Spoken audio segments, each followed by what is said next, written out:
beginning of the end for you. To the sky! Bestowed upon you the power of the sun. A mighty sword! Strike while the iron's hot. For Camelot! For Avalon! Let the heavens rain! I am Ragnarok!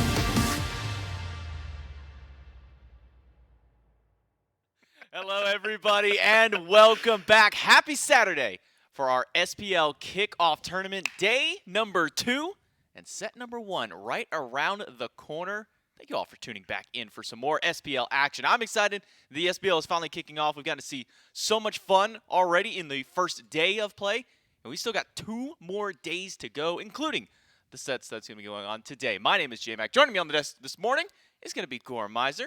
As we get ready, our first set is going to be the Atlantis Leviathans up against the Jade Dragons. Some high-octane smite out of these two teams that we got to see yesterday. A 2-game set out of the Leviathans. The Dragons were able to take it in 3. A little bit slower pace, but still able to get that win nonetheless. Yeah. And Gormizer, this should be exciting, man. I was asking you right before we came on how many unique gods we got to see just yesterday from the drafts alone. You came up with 56, I think. 56. 56 unique gods so far, and we still got 2 more days of play and best of 5s all day today.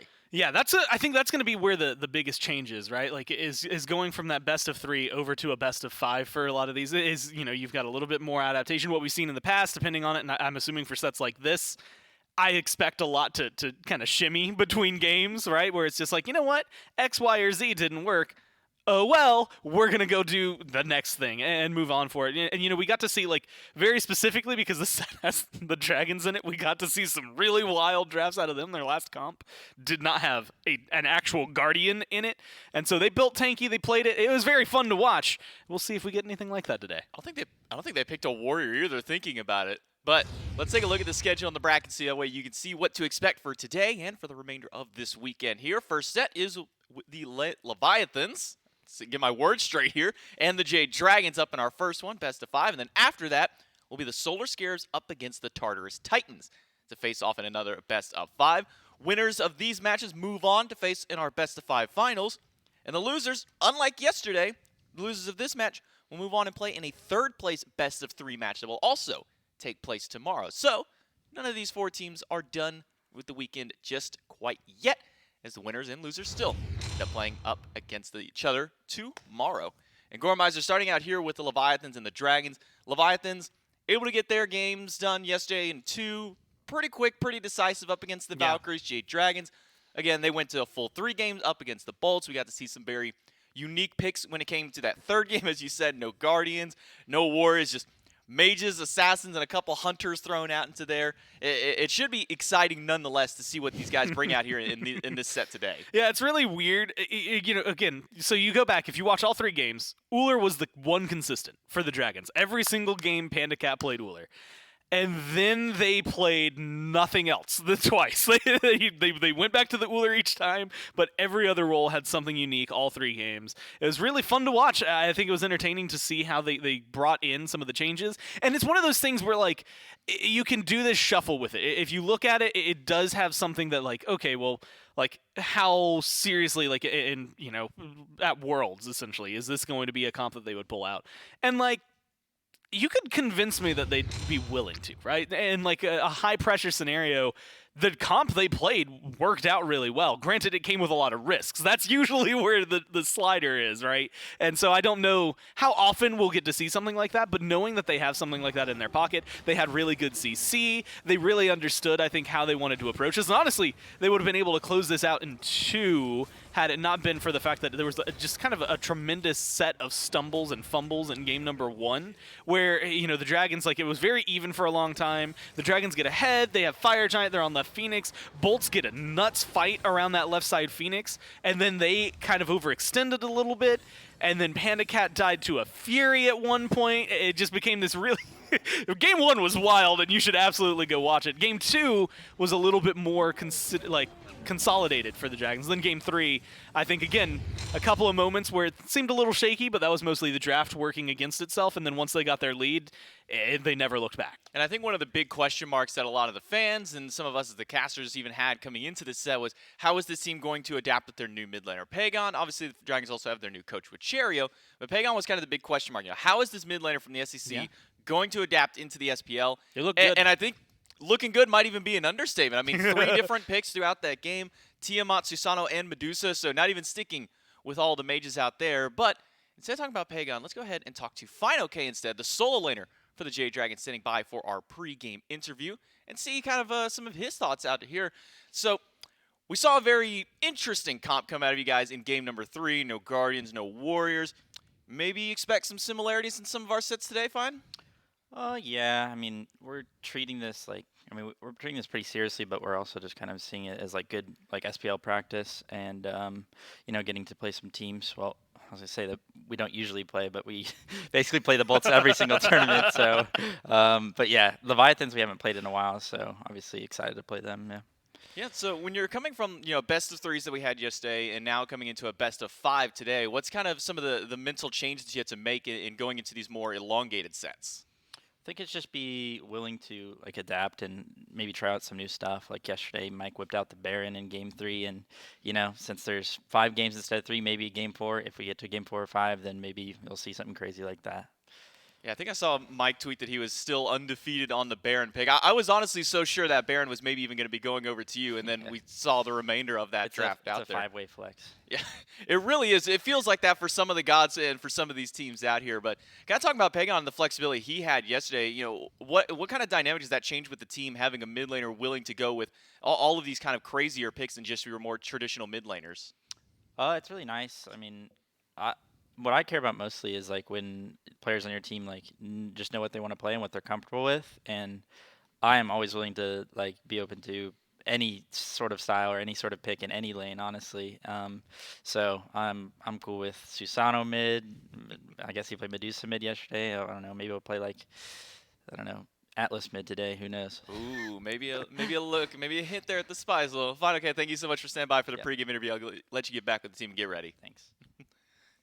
I think it's an important phrase, an important thing that Final K says out here, which is if they want to play it and they're comfortable with doing so, let them do it. If they are confident, in this case, Pagon, if Pagon is confident in playing Susanoo mid and can perform to the level that he did yesterday, I don't see a reason why you can't have a pick like that.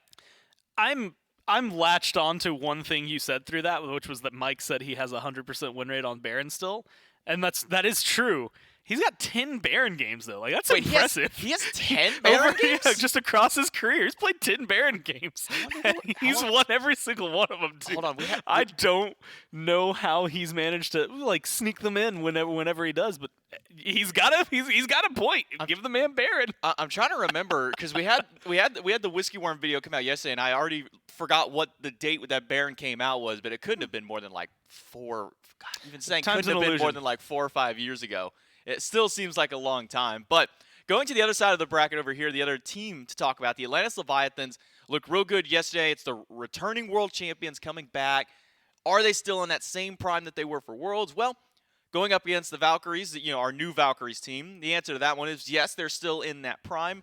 And kind of dialing in over towards the dual lane. I mean, Wrong You still pumping out the consistency. Zapman still in kind of the Zapman passive mode. I mean, second game yesterday, he was sitting, bottom player damage, it had the most deaths onto the team, but still being able to rally around. And, once these late games come through, Zapman and the rest of his team are always able to step it up. And it's the Leviathans playstyle, just the way we would always talk about it last year.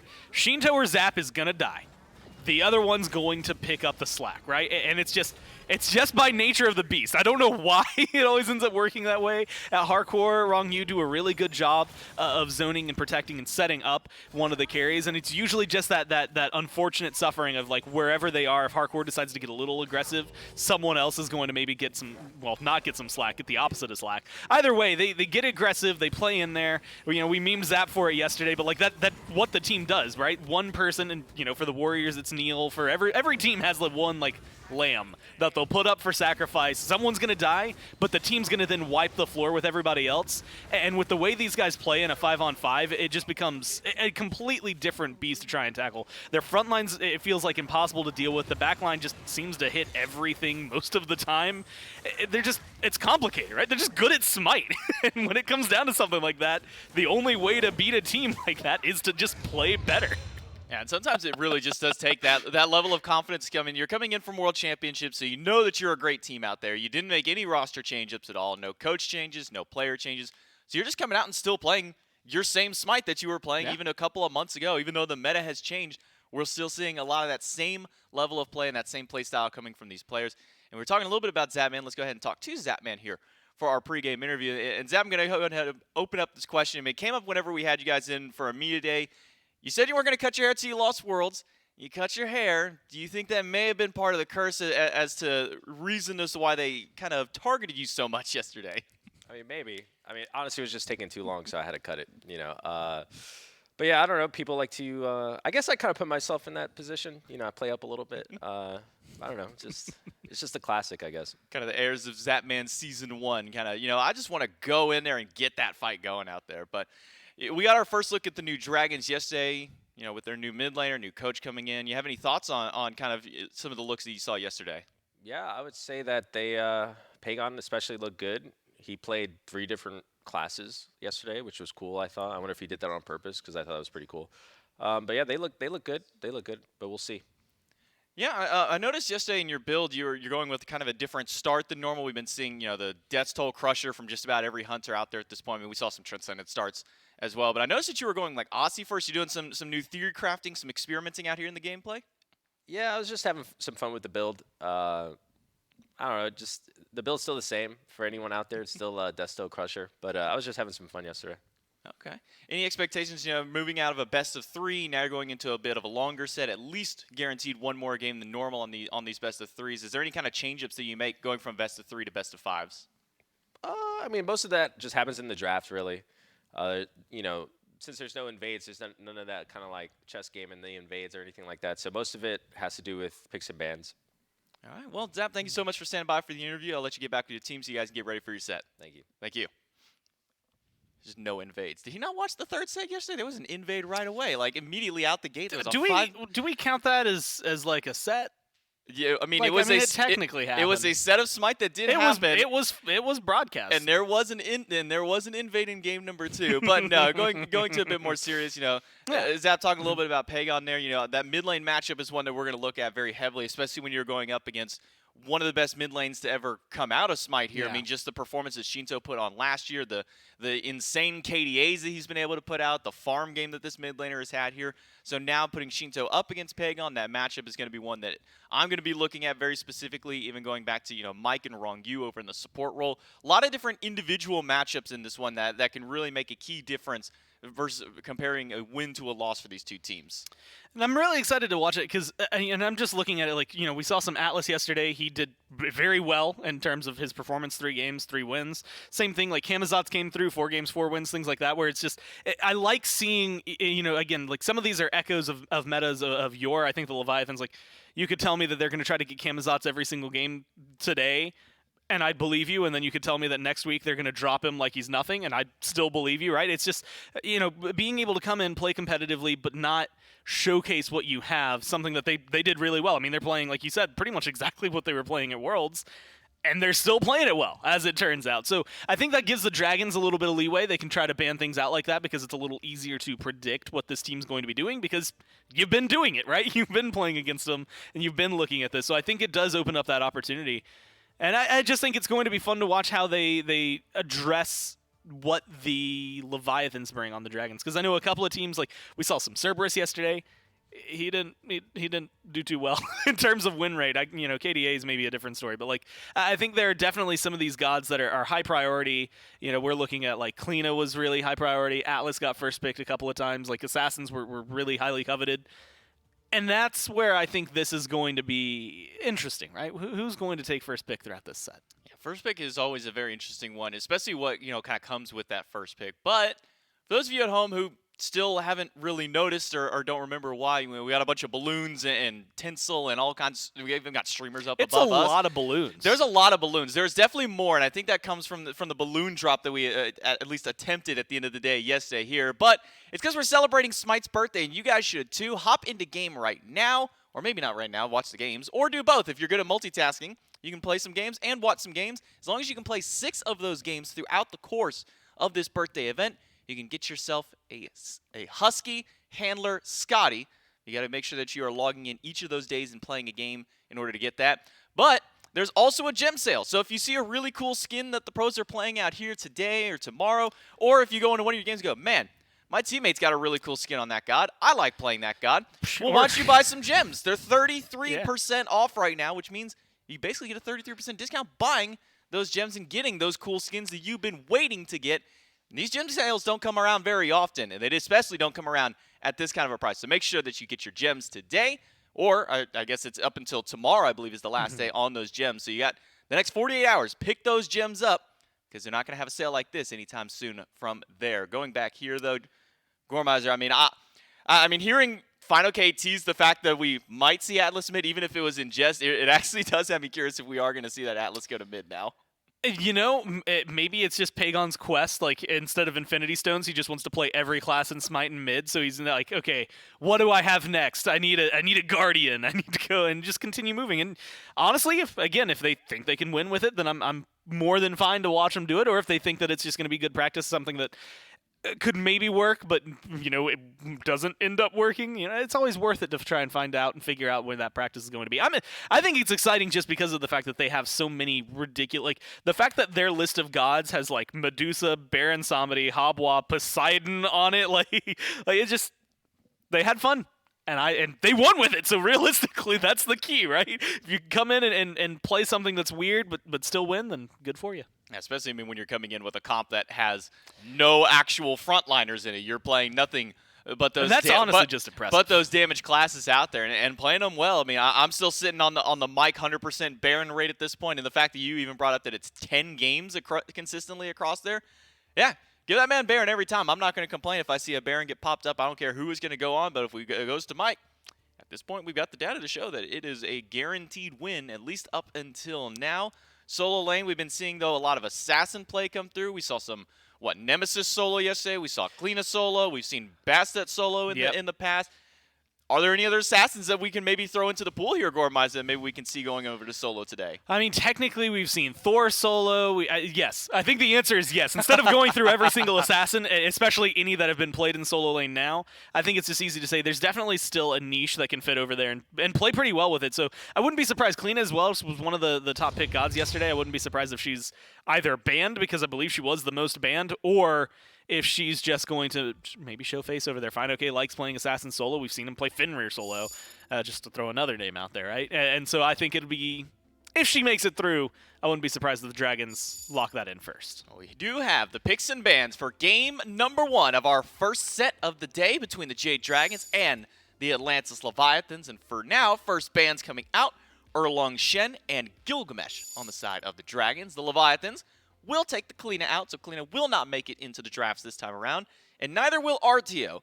Yarkor does not want to give that one over to the enemy team, and as I talked with Mifflin yesterday, Final K has been saying how much this god is basically topping the charts for the solo lane, changes things like the Jade Emperor's Crown, and with Celestial Legion has really made this RTO pick probably even more powerful than it was kind of towards the tail end of Season 8.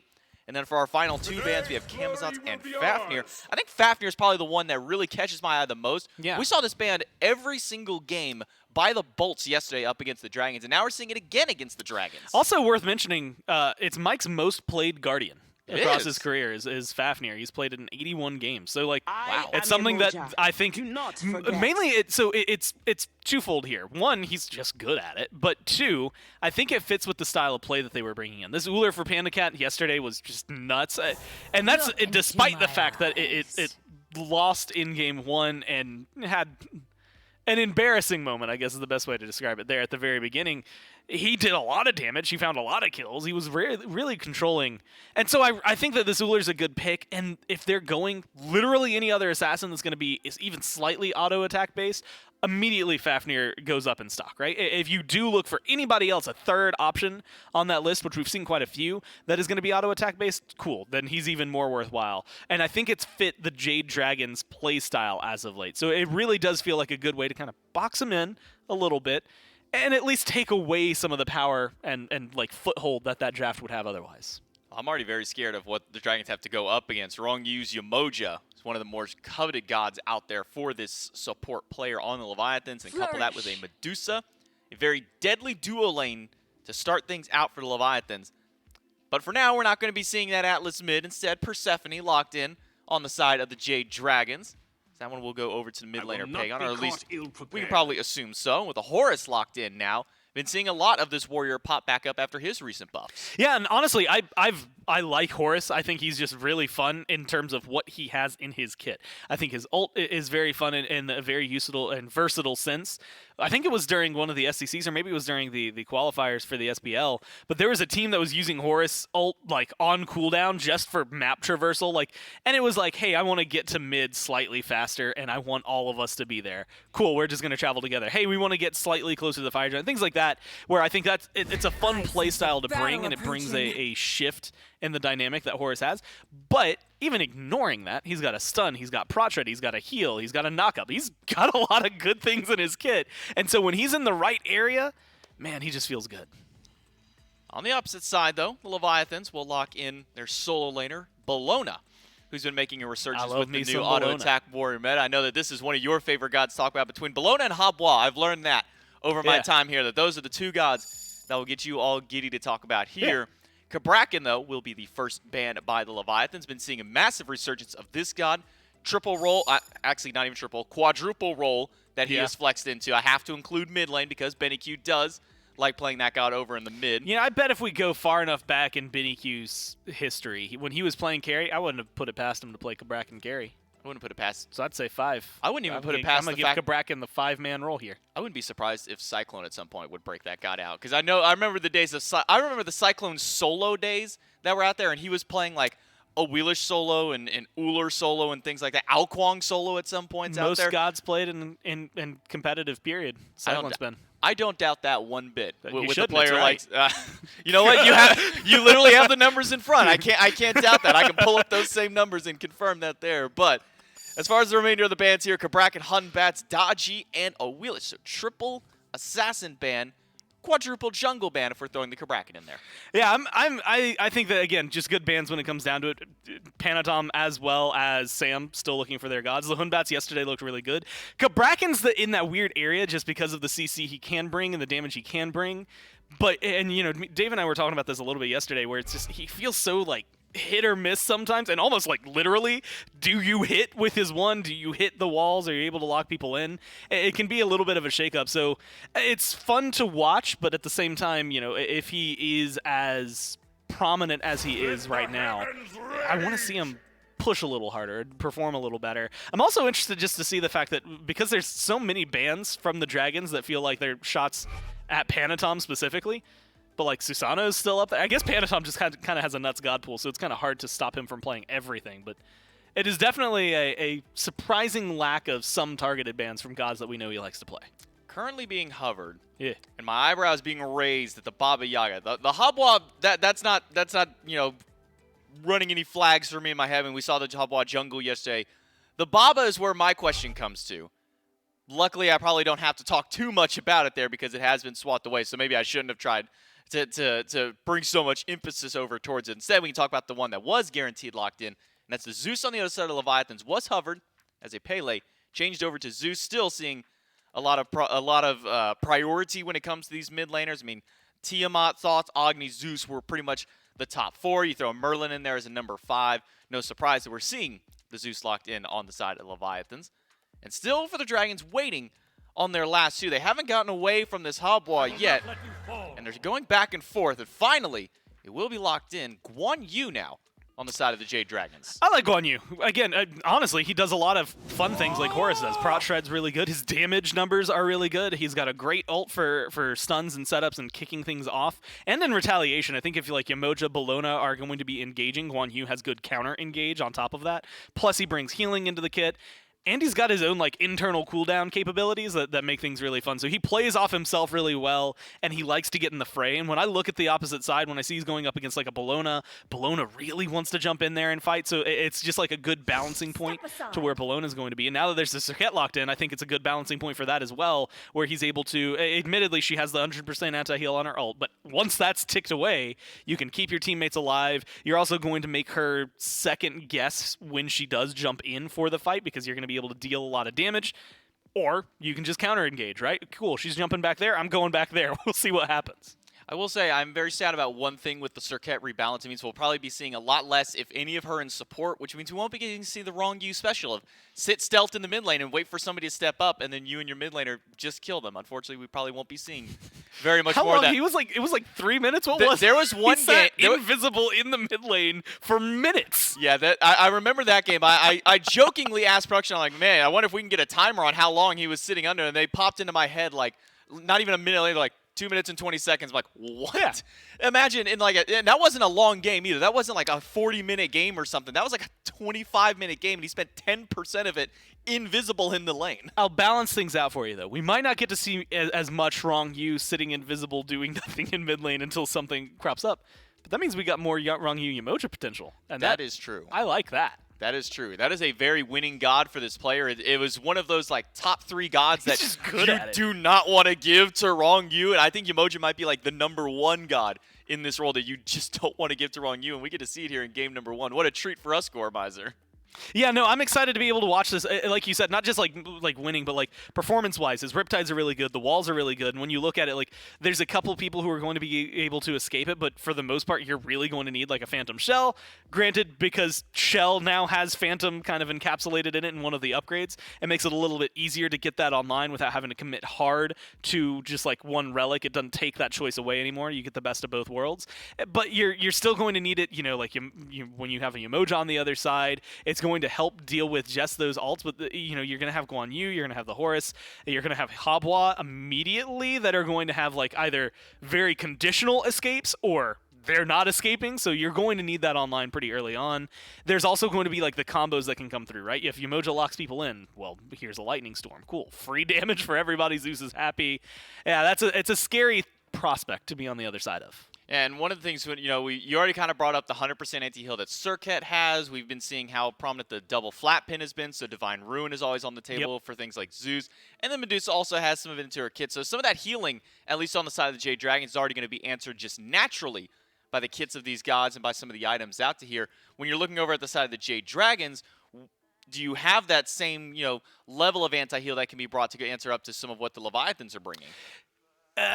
Not as much, I guess. Persephone and Habwa can build Divine Ruin, but again, like they don't like stack on each other, so it's not like, oh, you're gonna get 80%. They can just refresh it, and it maybe comes down to the question mark of like whether or not Panda Cat wants to build something like a Brawlers. Yesterday, he did a lot of Crusher, hi-rez, Heartseeker. I mean, he was essentially playing an assassin version of Uller. He was going for the 1v1s. He was winning the 1v1, so the damage numbers definitely backed him up. But I think there is going to be a little bit more difficulty from the Dragons applying some of that anti-heal across the board. You have to look towards your Horus and your Guan Yu, potentially getting things like Pestilence, Contagion, things like that to try and stifle that healing otherwise. And that honestly does come into a big play. Granted, you have a lot of Prot Shred, so maybe theoretically you can just kill them faster than the heals come out. And you've got, Yamoja's healing, maybe if Lifesteal comes out for Medusa. But for the most part, you don't have as much to worry about, so I don't think it's going to be at the forefront of their mind. It's not like a heavy worry. It's still something they'll need to address, but not so much as like, oh, we need an Ankh. Whereas I think Leviathans are going to need an Ankh this game. Yeah, especially, Horus and the Guan Yu. Persephone with some of her natural. If Habwa builds Lifesteal, same thing. If we do see Panda Cat go some of the Lifesteal on the Uller there. could be some anti-heal, extra anti-heal necessary on the side of Leviathans here. But when we're kind of looking at these two comps, Gora, at what point in the game do each of these teams really need to get kind of hit their mark to guarantee that they can find that win? What's kind of that power point for these two teams?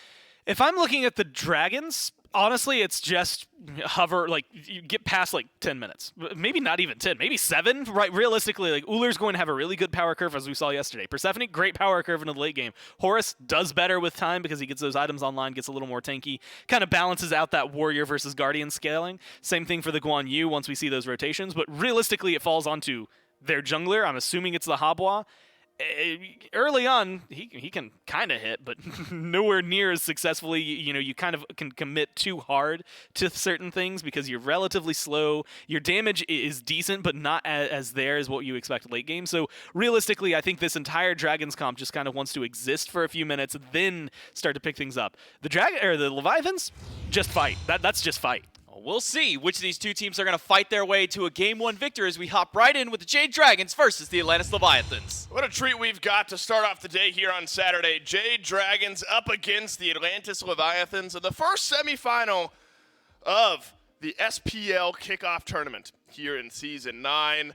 As the Jade Dragons yesterday rolled forward, it took a little bit of a back-and-forth matchup to get them here. 3-game setup against the Bolts, but the Leviathans Trelly did not skip a beat, and the same roster returning from last year's Smite World Championship victory looked good in their first matchup as well. So both of these two teams coming in with a little momentum. Yeah, I'm definitely excited to see Panacat bring back this Ullr. It's the only pick that he has played this whole tournament, and I think he's going to continue because it has not failed him yet. So Panda's kind of just be playing this Ullr game and running it at this point. So hopefully that ends up working out for him. He does get a lot of pressure, but Zap hits 2 first, and we're going to see some aggression here. Yeah, of course we are. In a lane with Rongyu on Yamocha and Zapman on Medusa. This is always going to be a possibility. First blood to the Atlantis Leviathans. Beads were down, and the timing is perfect. Trelly, Pandacat falls in the first minute of the game, and the Leviathans off to a good start in duo. Yeah, you would expect this Ullr to get some solid pressure, but level 1, you're not going to take over that level 2 point. Your clear was just not good enough, so Ullr is going to lose that. Besides the nice axe, that Panda did have a nice 180 axe to try to, keep some of that aggression off, but it looks like there is going to be maybe a dive from Yarkor a little early, so not going to want to take those tower shots just yet for even the possibility to kill there. Shinto maybe in a 2v1 here. Sanford Soccer on the Habwa. This is already now starting to become a little bit of a trend. Again, eyes on how teams prioritize this weekend. My goodness. Pagon maybe underestimated the damage of Panatom plus Shinto early on, and the Leviathan starting to swing, a team that in the past has really bought their time, waited into the mid game, waited into the late game. The Leviathans, they are swinging here. 2 kills in 2 minutes. Yeah, so Cat, one of the best early game pressure gods you can draft right now. Even in that jungle, she has crazy lockdown, good CC, into a double mage mid-jungle. Hebo Persephone has some damage, but they're not going to be able to deal with the Cirquet output right now. It's just too much damage early. Level 4 already ticked over for the jungle of the Leviathan, so Panatom is going to be a force, and already using that lead, trying to die fine, okay. Oh my goodness, relentless. Every lane on the map being pressured out now by the Leviathans. Panatom doing it in mid and right, and then good old duo lane pressure for the Leviathans on the left side of the map. Blue buff invade is here, dropped down by Sanford Soccer, but he's got no mana. Nice heal at a fine okay, might make the difference, but it doesn't. Panatom drops another one, 2-0 to start off this game for the Circuit. The Leviathans find themselves 1.5k gold in the lead, and there's still areas on this map, Trelly, where the Leviathans can put out more pressure. If you're Panatom, I'm seeing beads down in solo, beads down in mid, and a beadsless Pandacat for the next 40 seconds. There are options here for the Leviathans to push this lead. Yeah, especially on Sam, who opt to go for the blink on this Hebo pick, so he's going to be able to solo him out at level 5 pretty easily if he decides to go for that. But I think Panatom, like you said, is just going to be trying to get active everywhere on the map, see where he can create leads for his team. Obviously in the duo lane, Rongyu and Zap already created a lead for themselves at this point. Zap is up 1-0 right now, so Pandacat's going to have to play very safe in this lane. Can't really spam his abilities until that Transcendence is online, so his clear is not going to be too solid here just yet. Now, I don't want to zoom too far in on decision-making here from Shinto, but goes Aegis over the beads. I would say majority of the time, vast majority of the time even, Well, you'd like to have beads now. Aegis is there and knocked up, knocked to the side. Jade Dragons on the board for the first time this game. And now maybe makes sense to talk a little bit about the relic selection. I was assuming maybe, Trelly, that Shinto just thought that CC wouldn't be a massive issue early on in this game in the mid lane. And starts Aegis, maybe needed some beads there to help himself out. Yeah, there is going to be a lot of bursts from that Evo. You know, obviously you have some lockdown with the Persephone, but Panicat getting aggressed to already. Can't even finish that thought. Good jump away here. Oh, the but Riptide is nice. Might seal his fate. It's always nice from Wrong-U, and the Riptides are hitting. Panicat has beads, but I think smart. You got to hold on to him at this point. Leviathans send 3 over towards left. And the mindset is clear here from the Leviathans that Panicat just got unhinged level of pressure up against their opponents yesterday, and the Jade Dragons just kind of rolled over outside of dying to the Primal Fury. It felt like Panicat was unstoppable on this Ullr. And Charlie, it looks like the Leviathans make a concerted effort to keep this Ullr behind as long as possible. Yeah, I mean, if he doesn't get his items online, he can't even attempt to try to solo that Gold Fury, so good time to try to keep him slowed down there. Yeah, right. But on the flip side, I do think that if Shinto does get chain CC'd by Mike, obviously the Aegis is going to, you know, save him from a big blunt of this damage right here. So just good eye by Mike saying, hey, he's got Aegis. We can blink on him, CC chain him. He'll never be able to even get that off as long as our stuns are crisp. So good. That's just Mike's knowledge, just making sure he can get that. Double stun from Yarkor, but it is the Jade Dragons dropping the poop. Look at this for the Leviathans. So 4 members of the Leviathans immediately over to the right side of the map. And so down goes Sam for Soccer, and the Riptide again, near perfect from Wrong-U. Beads used by Fine OK, but we've got enough team members here to dive the tier 1 tower. Double kill for Panatom, and it is a 5-0 rampage start for the Leviathans jungler. Mike, you might think you have enough damage, but we don't want to hand over a 6th kill to Panatom, and the Horus will have to back away. If for some reason you've never seen Wrong-U play Yamoja and you thought maybe people are hyping him up a little too much on this pick, no, he does not miss. These Riptides, I've already confirmed 2 kills in 5 minutes that I've seen, and more to come at this point. The man, he knows how to pilot this god. He knows how to be so annoying because it's not one of those abilities you want to bead. You want to save it for these bigger CCs like the Circuit, for example, and you just get displaced just a little bit of a pullback, and that's all it is. That's all you take to confirm these kills. Now, Sam for Soccer off to a tough start this game, especially when you compare to what Panatom's been able to do. As ult goes just wide from Pagon, doesn't quite connect though. Would have been a nice chain lockdown there. Dash in from Zapman and jump on out from Pandacat. Mindset potentially right. As Jotun's on one side there in the dual lane. Crusher there on the other. But Zapman going to continue to put some pressure out here. Purple buff spawns, and look at this. Wrong-U is here mirroring Zap. Polar Bear Mike in a little bit further behind, but Pagon's also rotating. Would be a 3 versus 2 if a fight broke out, but Zapman able to drop the purple buff. Wrong-U takes the stun and the knockup from PBM, and there's a Riptide out. And a second one from the Emoja, and out go the Leviathans squeaky clean. Yeah, I mean, these purple buff invades are going to start stacking up here because Panicat doesn't have that Transcendence online. He can't get his Transcendence stacked. He's going to keep getting further and further behind. You want to get that stacked immediately as PBM is going to be aggressed upon, and he is definitely gone. Panatom getting so active on this map right now. 6-0 at 7 minutes, almost a kill a minute. Yeah, my goodness, we are on a steamroll here if we're the Leviathans. Still some hope, though. What I was attempting to bring up before we started fighting a second ago is that Sam, a polar opposite start from what Panatom has had here. 6-0 for Panatom, but Sam has made an effort to just farm up and get to a spot of power. Aegis needed it. Shinto did there. Level 10 still. Hasn't had time to go back and get those beads, but Aegis saves his life in the mid lane. Feels like there's still a route in to this game for Sam for Soccer specifically. You know, we know what Hebo can do as the items roll through. Nearly got a kill there, at least got the Aegis off of Shinto.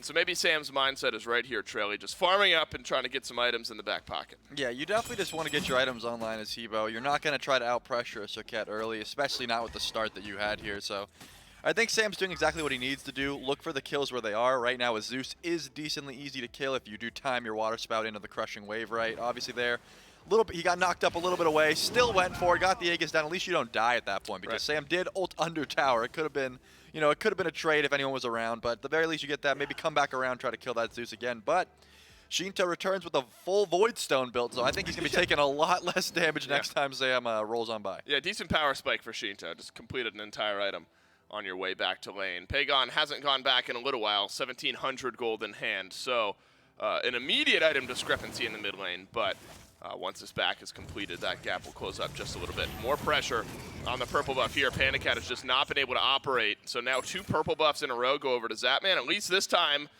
Panda Cat doesn't die for his troubles. But there's going to be a wave crashing into the tier 1 tower over on left. Everything Wrong You does right now seems to be correct. 005 rather. 5 assists for Wrong You out of the 7 total kills that the Leviathans have. And you got pressure on left, why not? Let's start up the Gold Fury, and this one is going to go down for free. Lightning Storm confirms it, and the Leviathans widen their lead, 3.5k, sub 10 minutes. I find it very interesting what Pagon is going to be doing with his build here, opting to go for second item Obsidian Shard instead of that double flat pen. It looks like he's just recognized the start that the Leviathans have went for. They're looking for Shinto here. He is locked in place. No Aegis available. Whoa, but there's not enough damage yet onto Shinto. Finally, Sanford Soccer walks back in. And the last use of the Water Hands will knock down the Zeus. Took maybe a little bit longer than the Jade Dragons were hoping for, but they got the kill nonetheless and were able to get out. And in the meantime, Fine-OK, who's pulled a slight level lead over Yarkor, invades the blue buff, grabs that one for himself. So there are some avenues. You're seeing some light at the end of the tunnel here, Trelly, for the Jade Dragons. As Sanford Soccer takes a trip onto the right side of the map. Crushing Wave was still there, not avoided by Yarkor, and the Water Hands get it done yet again. And how about this turnaround from Sam? Was 1 and 2 a second ago. A couple ganks pay off, now 3 and 2. Yeah, he's just choosing his targets so well right now. If you look, Yarkor, no magic defense available, just bought a full Shogun's Kusari there, so now has that magic D after the Hebo comes around. But, I mean, you have a Heartward Amulet from Ronnie. Obviously, Shinto finishes that Void Stone, so if you're going to pick your targets, you want to make sure you have people with pen around you, which Pagon helped out on that first kill, or you're looking at the Bologna that has no magical defense. So that was a just good target selection from Sam, making sure to get his team back a little bit. They're looking to grab this Pyro here, but they are sort of hovering around here. Right, they are locked into the River's Rebuke. Yeah, the writing was on the wall there. There's a River's Rebuke, there's a Lightning Storm, and there's a lot of Leviathans who are ahead over on the right side of the map. The Jade Dragons nearly get the Pyro, but the Leviathans walk in, steal it away, and get a kill on the PBM. Solo kill alert on the left side of the map as Panda Cat, despite being behind a little while in this lane, able to find the 1v1 over Zapman, and Zapman's beads are down, Panda Cat's are not. It's like Panda Cat just got the better of Zap in this instance. I mean, he had to get the better of him by quite a lot. Look at the build discrepancy here. Zap had a full Aussie. Panda Cat has Jotuns and tier 2 Transcendence. I mean, there had to be some crazy outplay or maybe caught Zap backing or something like that, because the build discrepancy alone should have been enough for Zap to win that one, just trading autos and stuff. So, well on Panda Cat to make sure he can try to get his way back into this lane, because he has been getting pretty... He's getting a purple buff here. His purple buff spawn, so no invade coming that way. Panda will be able to finish that Transcendence. This is exactly what you need if you are on the Ula right now. You need as much farm as you can and get this Transcendence online. I've been saying it because you want to spam these abilities. This is the build he's been going for here. He wants to try to win these 1v1s. Finally gets one. No one's around. The Leviathans cannot help you, Zap, so now Panda Cat has an avenue back. Yep, Panda Cat just needed a little bit of time. Gets the Jotuns to just get a completed item there, and now can worry about stacking up that Transcendence. Zapman doesn't have beads and doesn't have a chance. The Jade Dragons finding some pushback over on left, as Zapman now 1 level behind. And how about this development in the jungle as well? Panatom was even a little bit ahead for a little while. All of the ganks are working out, has been 5-0 or 6-0. It feels like for a little while now where Sanford Soccer has pulled a slight lead experience-wise in the jungle, level 13 to 13 now, but was level 12 for Panatom just a moment ago. And so Sam has bought his time farming up in the jungle. So the Jade Dragons behind in gold for sure, but still finding this pressure on the map and closing up some of the leads as far as experience goes that the Leviathans have. This would be intriguing if I could see after this fight how Golden XP look. Sanford Soccer will water carpet away. Panatom sends his ultimate on out there as well. Grasp of Death in the mid lane. Pagon got a couple looped in, but it looks like we'll end up disengaging. Could be one of those rare instances, Trelly, where gold is in favor of the Leviathans, but experience may be starting to pull a little bit ahead for the Jade Dragons in a few of these lanes as the farming And the sort of slowing things down has started to work out. Yeah, it does seem like Pagon might be in some trouble here. Yark making the rotation over. No way he's able to live this detonate. You wouldn't think. Nope, Vegas wore off, but now Sanford Soccer under some pressure as well. Pagon jumped on. Just needed a little bit more help from the rest of the Jade Dragons there, but it would not arrive, and the Atlantis Leviathans back on track a little bit after a slow couple of minutes. Yeah, I think once Final K starts making these rotations over, being able to span his cooldowns, get those cavalry charges, healing his team up, that's going to really be a game changer here. Pantom finally getting active here. Beautiful axe. Whoa, Panda Cat starting to feel himself a little bit after a slow laning phase. Slow will be there, but beads get used.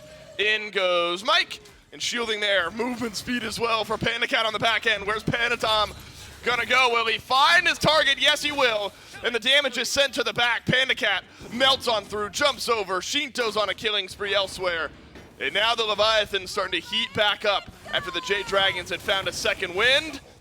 But that wind is turned to a breeze as the Leviathans find another few kills. Yeah, if this was like a seesaw, it keeps going up and down, up and down. Right now, the Leviathans are definitely on top. They have found their rhythm once again. It seems that after that gold fury, they took a little bit of a spin, but now they're ready, and it has spawned in once again. It's going to be free. Yeah, good timing. There's no one around to save this one, obviously. Mike is trying to just pick up the remnants of his team fight, but without, Sam's damage, they were just not able to do much there. Obviously, Sam getting picked towards the start of that was not good for them. So now, pretty much all their important relics are down. Pagon does hold on to his beads at the very least, but right now, I don't think the Jade Dragons are going to be looking for much of anything.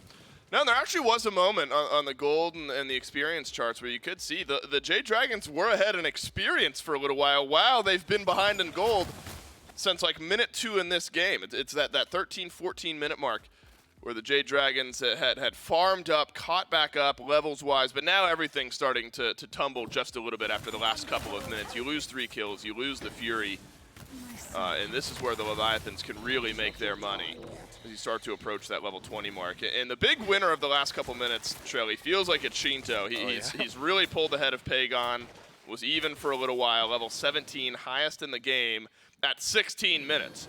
So if this type of pace keeps up, Shinto's going to hit level 20 first, and he's going to have some good items in the back pocket.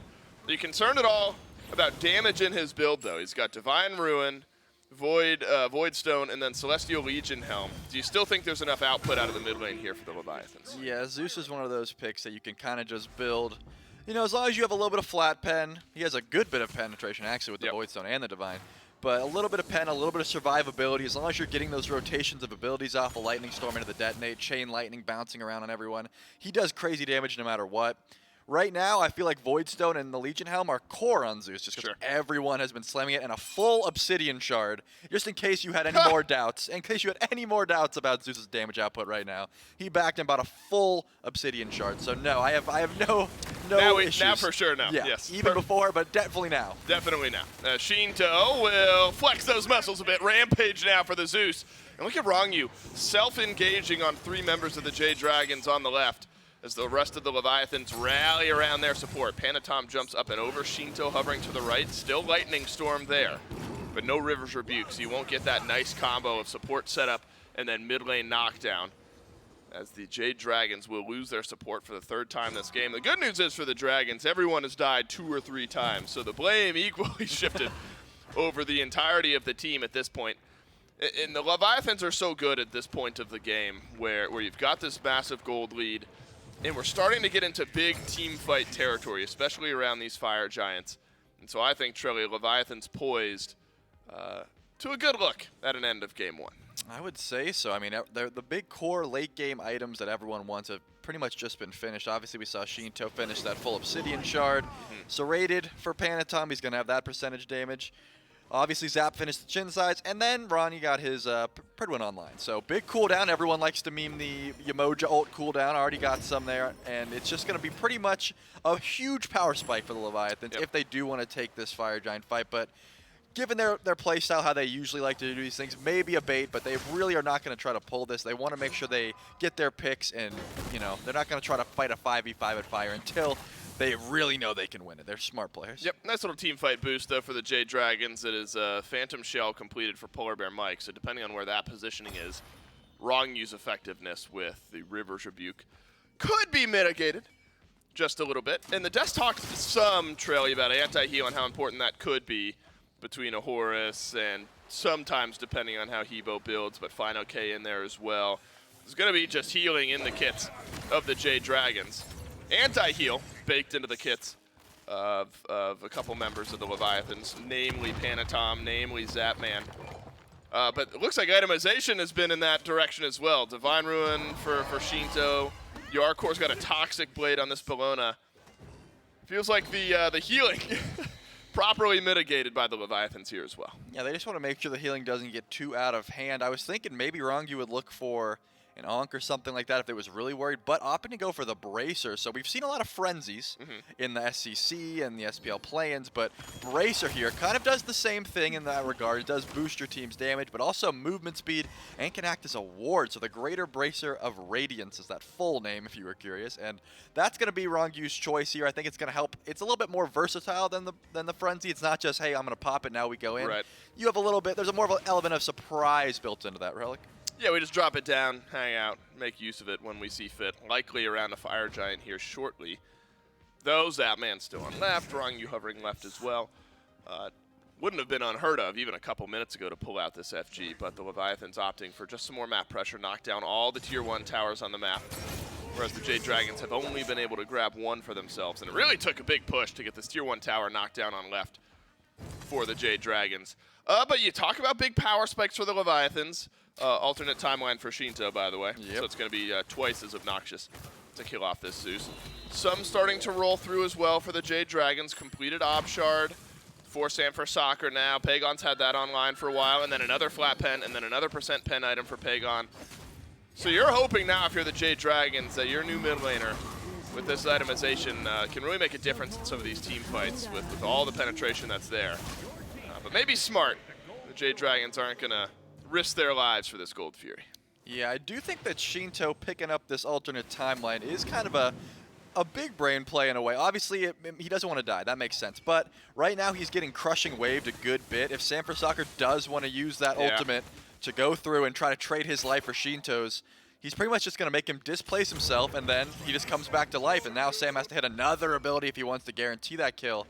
Now, it looks like Leviathans are feeling confident enough without Zap to try to pull this, but it's definitely just a bait. How about this? Both Hunters just chilling on the left side of the map. Neither of them would be here for this fight. PBM taunted in by Panatom, but he's going to jump away. What a beautiful reinitiation from Yarkor, though. It's got a double stun on the back of this fight, and Lightning Storm is walked away from by the Jade Dragon. So Grasp of Death from Pagon goes flying, and that's it. As the Leviathans use 3 pretty decent team fighting ultimates and come up empty-handed. But look at this. Zap did make the rotation over, and Panicat is nowhere in sight, just trying to hit level 20.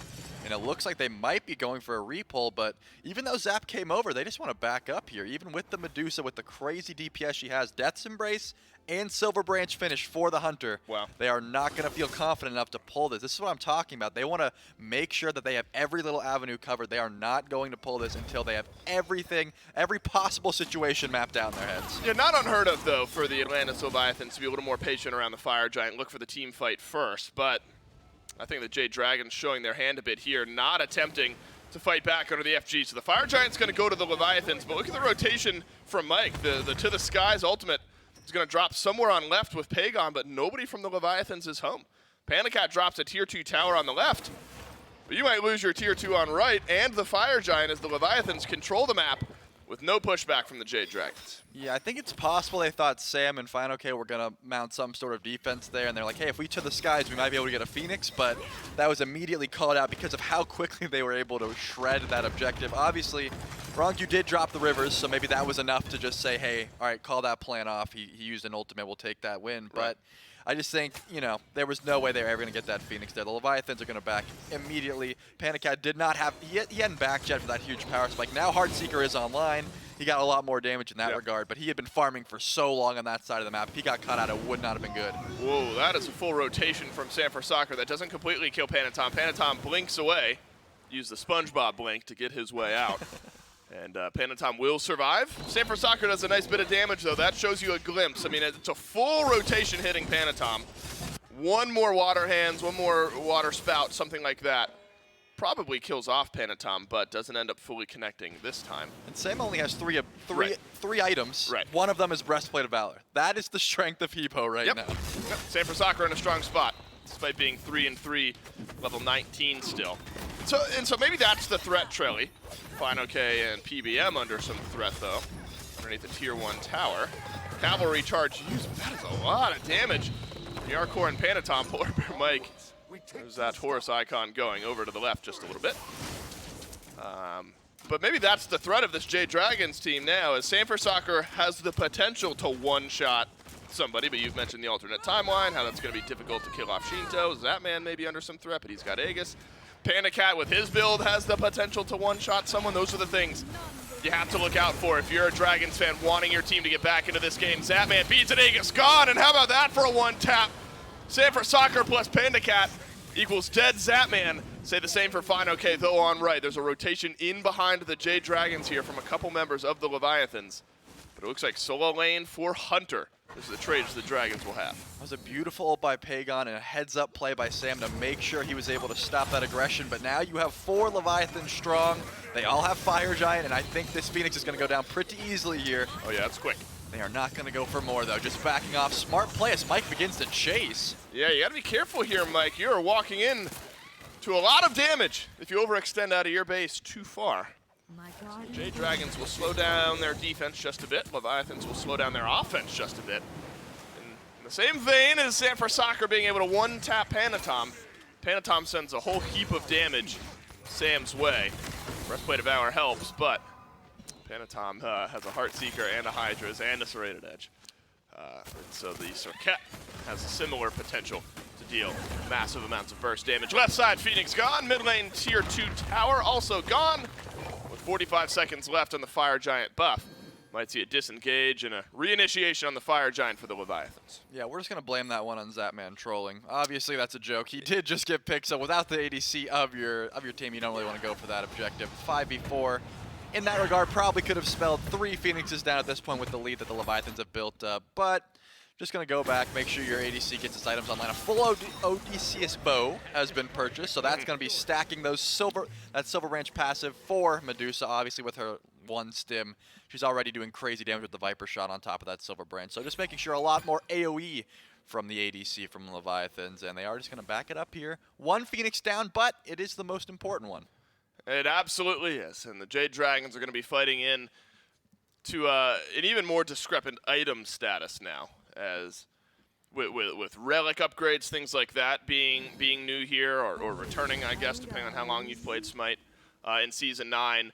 Oftentimes, you know, the gold would stop mattering to a certain point. Eventually it does, of course, when every team has everything upgraded. But now that timeline's extended out a little bit. Even once you're full build as far as items go, you can still upgrade your relics, things like that. And so that's still a difference that the Leviathans have here, despite being full build. Now you've got relics to upgrade, so the Jade Dragons are also behind in the relic department as well, as temporal beads picked up for most of the members of the Leviathans, and just now upgrading some of those relics to the second tier, I suppose, are the Jade Dragons. I'm hard-pressed to see a world here, Trelly, where the Jade Dragons are feeling comfortable fighting into this Fire Giant. Won't be enhanced this time, but I think you might just be too far behind. Yeah, I would say your best steal tool on the map is as far as humanly possible away from the Fire Giant right now. Sanford Soccer is trying to stay very far away from that right now. Crushing Wave is currently at their Phoenix, and it looks like Panda and Fine OK we're sort of posturing over them, maybe trying to go for, I wouldn't say a base race, but maybe a free Phoenix if they could, but I think smart for them to just back off here. Looks like Shinto sniffed this one out, as well as Panatom, both of them back, just in case that was the play. This is a heads-up play here, because obviously right now, you could very well just base race them and win with Fire Giant, but they don't even want to give them that avenue, and Pagon gets aggressed upon. Ooh, that's a lot of damage from Zatman, and a heads-up play from PBM to disengage with his mid laner in tow. But 2 now, defensive ultimates down. Petrify you'd love to have if you're the Leviathans, but not devastated that it's missing. Pagon's ultimate, maybe the most impactful. That's now gone off the map. Right side Phoenix being looked at here. All the Jade Dragons were able to make it back to base, whereas 3 members of the Leviathans, they're still the ones fighting over here on right. Sanford Soccer under the eye of Shinto and Panatom in mid. Nice stun connecting onto Rongyi, but only half of his health is gone as Panda Cat lets out a full volley of damage. Might just be waiting on a minion wave before we fight. Yeah, it seems like the Leviathans could just wait for the fire minions in left, making someone go over there, as Sam is definitely winning the trade right now against Panatom in mid, getting that Magi's Blessing down so he can knock him up if he decides to go in. But it looks like Yarkor is feeling confident enough, and the siege is going to begin, but this time it's Mike blinking in. Wow, that's a well-timed Rivers Rebuke, isn't it? That just works out for Rongyu. Mike goes in, then immediately at the same time, Rongyu separates out the fight, so Mike was all on his own. Pagon's ultimate has come back up. And that's a dash out from Panatom. Sanford Soccer and Yarkor dueling it out in mid. One last auto is all you need. And the Leviathans got it here on right. Sanford Soccer knock up, taunted in, taken down. And he chose that fate for himself. Unable to get into the crushing wave. Another double stun from Yarkor, and Pagon is gone before my eyes. The Leviathans walk into the Titan room of the Jade Dragons after being in control all game long. PandaCat has got to make a play happen here. Ashinto walking in towards the fountain. Alternate timeline. Don't fail me now, and Shinto lives on. Leviathans take game one. They're still going to look for those kills in the well to assure their victory. They're almost a 20,000 gold lead there at the end. We saw what looked like some rumors of hope, but only 6 or 7 kills from the Jade Dragons at the end of that game there. So pretty dominant performance from the world champions there. Yeah, expected from the Atlantis Leviathans. Dragons had some pushback right around that mid-game point. But I think the pushback, though, Trelly, outside of a couple of kills, was more just delay. Like, the Dragons were able to delay, farm up a little bit, get XP back in their favor. But gold was kind of tumbling out of control. I think this early game lead, sponsored by Panatom on this circuit, felt like all over the map Panatom was making an impact, and the Leviathans duo lane got off to a fantastic start, getting beads and a kill onto PandaCat. The Atlantis Leviathans, they swing, and they connect in game number one. Game two between the Leviathans and the Dragons coming up next.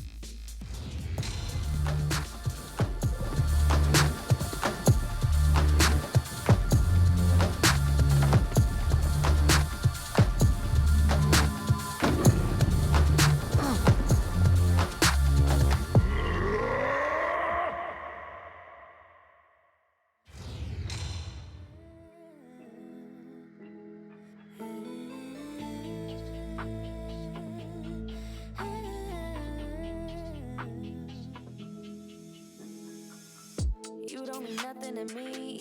E-boys like you every dinner. I don't believe what you preach.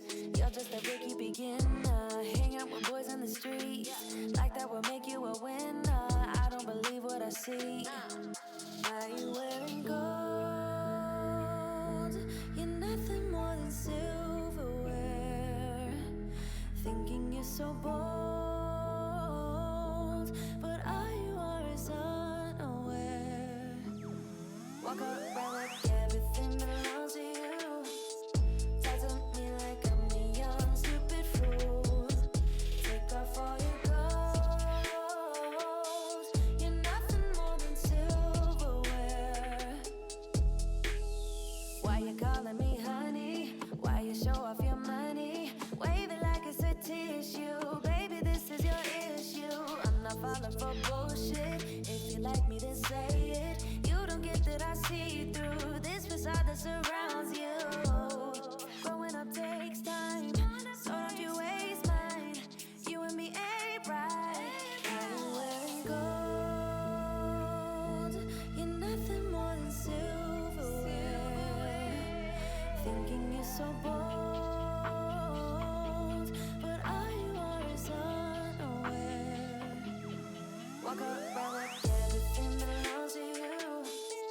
Talk to me like I'm a young, stupid fool. Take off all your clothes. You're nothing more than silverware. I'm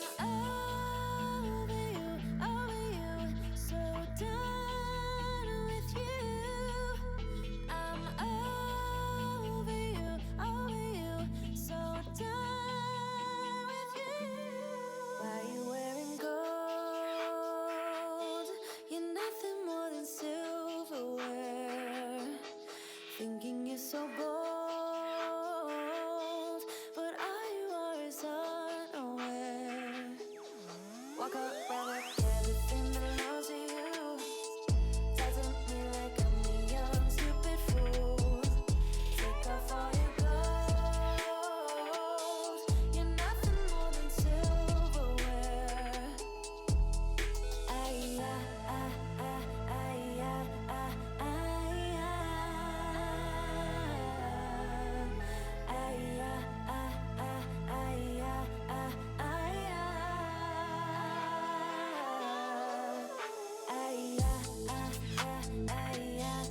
And welcome back to the SPL Kickoff Tournament. Game number 1 between the Leviathans and the Jade Dragons has come to its conclusion. It's the Atlantis Leviathans coming out on top for this first one here. A bit of whiplash at the beginning of the game. I mean, it's back and forth across the map, action happening everywhere. The Dragons had a little bit of fight back after the Leviathans went up like almost six unanswered kills there. But when it came down to the mid game and the late game, Leviathans had complete control of that. A lot of that off the back of Panatom. I mean, he started off with, what, like a 6-0 start here, Gore. Yeah, the Circuit really kicked things off just in general, like kept it going. Gets an easy early lead for them. I mean, there was a point where I remember, I think it was like sub 10 minutes, Dave called out that it was like a 3,000 gold lead, things like that, where it's just like, okay, so the Leviathans are getting kills, and they're getting paid for it. Like, they're getting everything that you could want early on in Smite. And then that just really pivoted into such an adept mid-game. Granted, some stumbles, right? We finally get to see some fight back from the Dragons. They are able to get a couple of wins in their book, but it doesn't get them enough on the map to really change a lot. I was actually really happy, though. Going into like the 20-minute mark, there was a very distinct change of the map state that was still in favor of the Dragons, where all it would take is like one big fight. The downside is that at that time that I'm taking note of that, well, all 5 of the Leviathans have a Fire Giant already. Also, they're up like 10k gold. Also, they've already killed like 3 of you at the time. Like, there were a lot of moments that if the Dragons had been able to just get slightly further ahead, or slightly closer, I guess, in terms of where the Leviathans' lead was, they would have been able to take it. But for the most part, the Leviathans do what the Leviathans do. They played well from the start, got ahead, continued playing well, and didn't give you a lot of opportunities to take advantage of the map state and find your way fully back into the game. I was still kind of stuck on the highlight earlier at 5.5 minutes when Panatom ganks Final K in solo lane, and that puts him at 5 kills in 5.5 minutes. If that's not, I'm telling you, he's getting his money. If that's not the story of how this early game went for this Leviathans roster, I don't know what is. Wrong, you getting another win on this Umoja.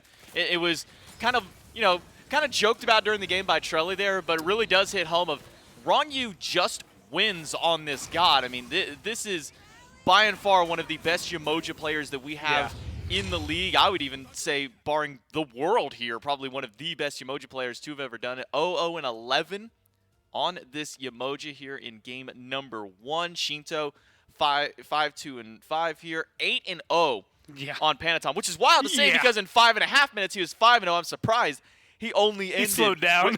He was like, all right, I'll let you guys have some fun. You guys can have some of the kills here. But game number 1, no, just an impressive and really dominant performance here out of Leviathans. For me, that's Panatom saying, you know what, like, after Worlds, we've been chilling for a little while. Season 9 had dropped, and we've been playing. I want to earn my paycheck. And that was him earning his paycheck, right? He jumps in, he just slaughters everybody that stands in his way for a little bit, gets himself ahead, gets Shinto ahead, the classic Leviathans lead, and then they, again, just push that to the limits that they can break it at. I still think there were a lot of good moments there for the Dragons, though. Nothing to be, like, worried about, right? I think there's a lot of circumstances throughout that game where one fight goes a little different, and all of a sudden the Dragons are the ones we're talking about right now. So realistically, it's just going to be taking those moments one at a time, coming into this, addressing probably the Umoja first in picks and bans, and then figuring out what's next. I mean, the Hobwall looked really good for Sam there. I mean, he was near top of the damage charts for, I think he was top for his team, nearly top total out there on that god. Picks and bans, game number 2 here. Leviathans will be on that first pick this time around, with the Jade Dragons moving themselves over to second slot. And that opens up a lot of curiosities as to where these picks and bans can go. I think you're right to bring the Umoja here. I mean, we saw what it could do in game number 1. We saw why Wrong You wasn't allowed to play that god very much during the regular season, during Season 8. It's just that good of a god, and he's just that good of a player on that god. I would not be surprised at all if the Jade Dragons do want to get rid of that one. But the Leviathans are the ones taking their time a little bit here on these bans. We now have 4 games straight of Panda Cat on Uller, and at that point I wonder, do Leviathans ban the Uller just to see what else Panda Cat has in the back pocket? At the same time, we know how deep the pocket is of Panda Cat when it comes to his Hunter God pool. You ban Uller, he's just going to pick Danza-Burrow. That's exactly what I think. I think if Panda Cat doesn't get it, I feel like Danza's just going to be where he goes. He's one of the only Hunters who played it last year, and I feel like it's right in that area where, again, like he could just kind of play it. It doesn't necessarily mean anything. He'd still be the only person playing it, so you can, hide anything that you're trying to keep in store for Phase 1, while still getting something that he's very solid at. So Umoja ban, but it's not by the Dragons. It's the Leviathans. who banned that one out. Right next to the Kabrakan on the opposite side, Jade Dragons will take away Erlong Shen and Gilgamesh. No surprise seeing 2 top junglers taken away, especially 2 of Panatom's top junglers at that being banned out. Leviathans with one more ban, though, and the pick of the litter out here as to what they can take away. I'm actually surprised they're the ones who did ban the emoji, which tells me that Wrongyou wants to just go ahead and shelf that god for a game and try some new stuff out, or just go back to some other fun things. Oh, I think it's actually the balance of what they want first pick. I think they want Kleena. Never mind. No, they don't. They don't want Kleena. Never. That okay. answers your question right there. They put a big doubt right on there. Whatever they're going to first pick, they want that, and they didn't want the Dragons to take the Emoja. Was what I originally I thought it was Kleena. Now we know. It's not going to be the Kleena, but it's the same concept, right? They're going to first pick something here, and whatever is going to be open afterward, you have to imagine the Dragons are going to get 2 high-priority picks. If Kabrakan, Kleena, or Yemoja are available, especially after what we just saw, it would probably be a very easy assumption to guess that Mike might want to take that away. Just, not even because he wants it, because they don't want Wrongyou to have it again. So realistically, you ban it yourself, and now you force them into a position where, well, we've already banned 2 junglers. What do we do next? Okay, we have to control it. We don't want RDO to go through because Hardcore is just nuts on that.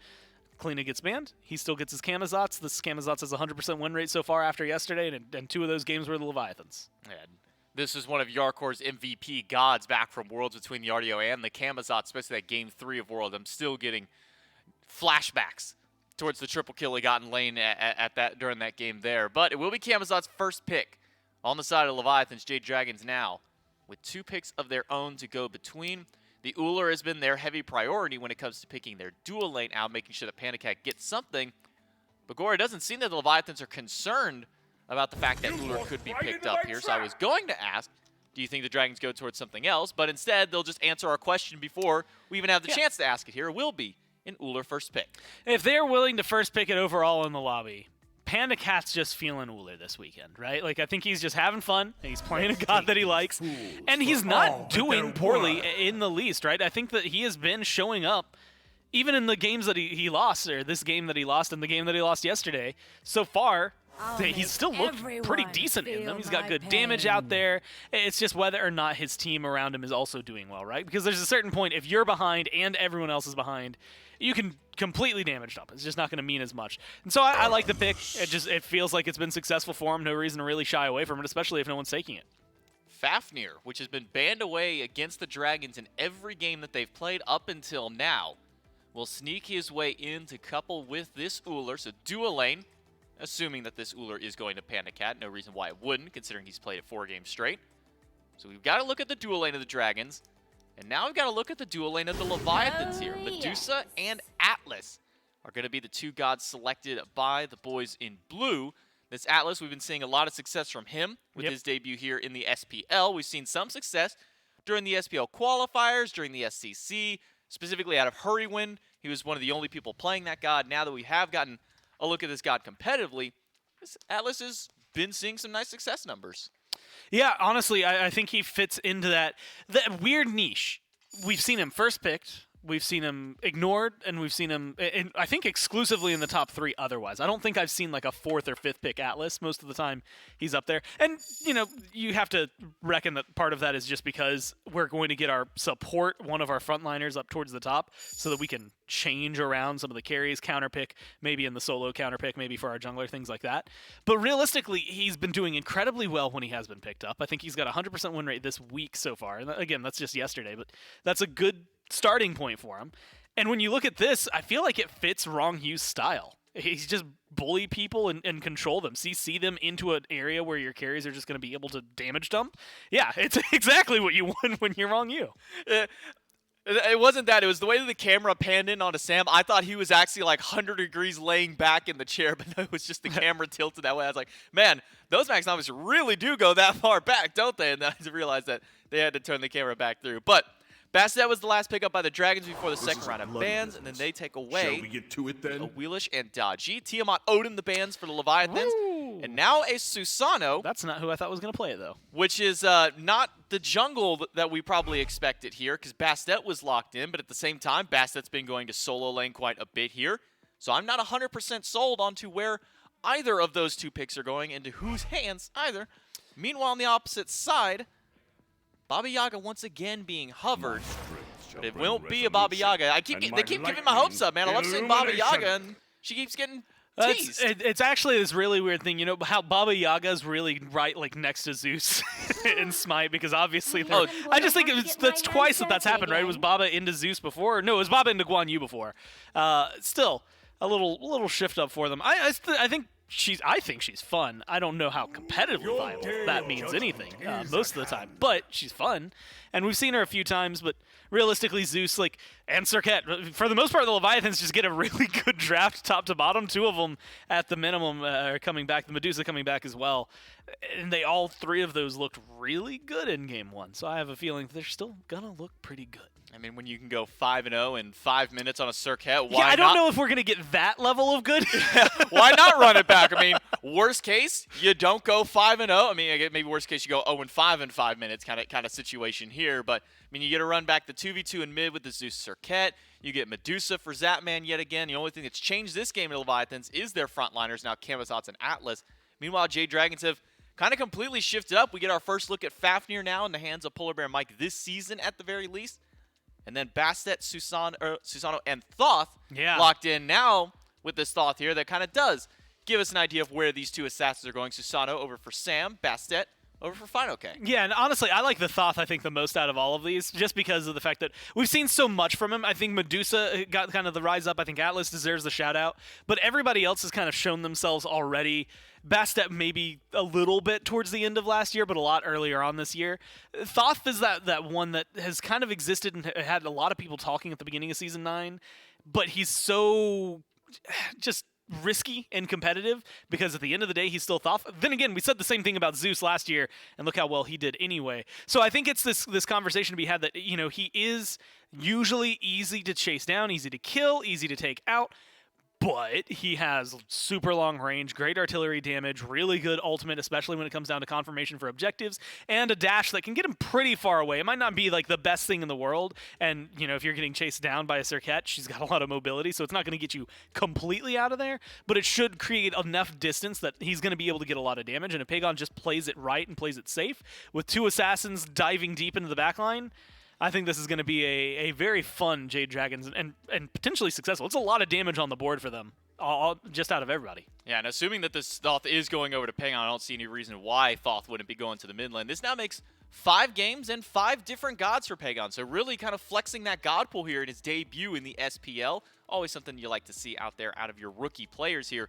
But with the Dragons now going with this full new composition here up against the Leviathans, who still have their core damage dealers all the same out there. Gore, what's it going to take for the Dragons to break through this seemingly impenetrable wall that the Leviathans have built? Well, okay, so first things first, don't let Serket get 5 kills super early on. Okay, that's number one. Again, easier said than done most of the time, but if you can shut that down, you've got a Susano and a Bastet, I think you can get really aggressive. Just survive the first few minutes. Well, let's see if they can survive the first few minutes and maybe even take this game. Will it be the Dragons or Leviathans? Let's find out in Game 2. Game number 2 of the best of 5, I should remind you. So the first team to 3, not the first team to 2 like we had all day yesterday. Best of 5 here in the semifinals all day long. Leviathans would move themselves to set point with a win here, and the Jade Dragons would guarantee at least 4 games if they were able to take Game 2. Trelly, it feels like the desk a little bit split on the mindset of the Jade Dragon, or the desk realizing that there's a split mindset between the Leviathans and the Jade Dragons here in this game. I look at Shinto now, who goes Aegis yet again early on here, and I'm concerned about how much dive and how much range the Jade Dragons have. Positioning is going to be key here for this relatively immobile Zeus. Yeah, Shinto's going to have to be very on point with his Aegis here. It seems like they definitely are trying to outrange him with this Thoth. Susano can get in, do a lot of damage, get out, that sort of thing. Has to deal with a Bastet as well. You do have Mike, who has crazy CC. This time around last game, he had to find a very early rotation to pick up Shinto at about level 5 because he didn't pick up those beads. So Mike might try to do the same thing again, that same sort of style, but a lot more range on the Jade Dragons, trying to outrange the Zeus and just poke him down. Yeah, agreed. Good news for the Jade Dragons, as Gore has sort of mentioned on the desk, survived the first couple of minutes of this game. The Leviathans at this point in game 1 already had a couple of kills. Wrong you on a different pick here. The Atlas, who has been on the rise, and I think the Deaths touch on this a little bit. We saw Hurrywind play it a lot during that SPL qualifier tournament. Looked pretty good on that pick. More and more SPL supports as far as this week goes. Seems like they're starting to add the Atlas into the back pocket, a pick we might start to see a little bit more of. Plays, obviously, Trelly, a little different from Yamoja, as Panatom wants to dash away. But still has the ability to control some space in that lane for Rangyu. Yeah, make sure you're displacing good amount of CC. No sort of healing on this pick. Obviously, it comes with different ultimates in that regard, but still, the displacement, what Rangyu really excels at here, making sure to pick people up, put them where they don't want to be, that sort of thing. Same sort of style in that regard. So I like the pick for Rangyu. I think it fits his playstyle very well. The early pressure is what I love to see out of this Atlas. He does just a little circle there with the dash, making sure to clear the way, but also a little threat to being picked up here. You always got to be watching your back there. Whoa, what happened here? Fine-OK sends a lot of damage Yarkor's way. Yarkor on the Kamazots, Fine-OK on the Bastet. And the rise of Assassin solo lane has been obvious here. We've seen a lot of Bastet, saw a little bit of Nem yesterday. So more and more solo laners, Trelly. I wouldn't say it's like the full meta yet. We've, of course, seen plenty of Warriors still, even a couple Guardians over in the solo lane. Feels like, though, that solo laners are feeling more open to a variety of different styles of picks. Like, if Fine-OK picks this Bastet, I'm not surprised at all if this ends up being just full damage build for Fine-OK, and that's not something we really saw that much of last year. Yeah, we saw Nika go like the full damage solo. I think Fine-OK specifically has been doing a lot of this Soul Eater into cooldown spam on these assassins. I think Kleena definitely one. He likes the Genjis, making sure to reset those cooldowns. I think that just benefits more to Kleena specifically because her ult has such a low cooldown. So maybe in this regard, yeah, Soul Eater for sustain and then just as much damage as you can. Maybe a little bit of survivability. As the solo lane Bastet, you're really not your main damage dealer. You just want to be hitting that Huntress of Bast, setting up that CC for your team, that sort of thing. Panatom. Whoa, that's a lot of damage on the Panicat, who's used to be. It's good turnaround. Axe dash in from Zapman. One more tower shot, and it's there. Panicat returns the kill. And actually may end up being better for the Jade Dragons. First blood was there for the Leviathans. Nearly a second kill, though, for the Jade Dragons. Needed that last dash in from Zapman, but also get the beads burnt off of Pandacat. So, net positive for the Leviathans over on the left side of the map. Yeah, at the very least, Pandacat is able to get the revenge kill, which is going to help him out a little bit, of course. If Panatom was able to last hit that kill, then I think he probably would have been, a little bit sad about that one. With the first blood on a Circuit, just like last game, he's going to be able to do a lot with that. So if Panatom did get the last hit, that would have been a little rough. So at least in Pandacat's favor, he does get that revenge goal. That's going to help him out a wee bit. Helps out a little bit. Looks like Transcendent start for Pandacat on the back end of the Blue Sun start.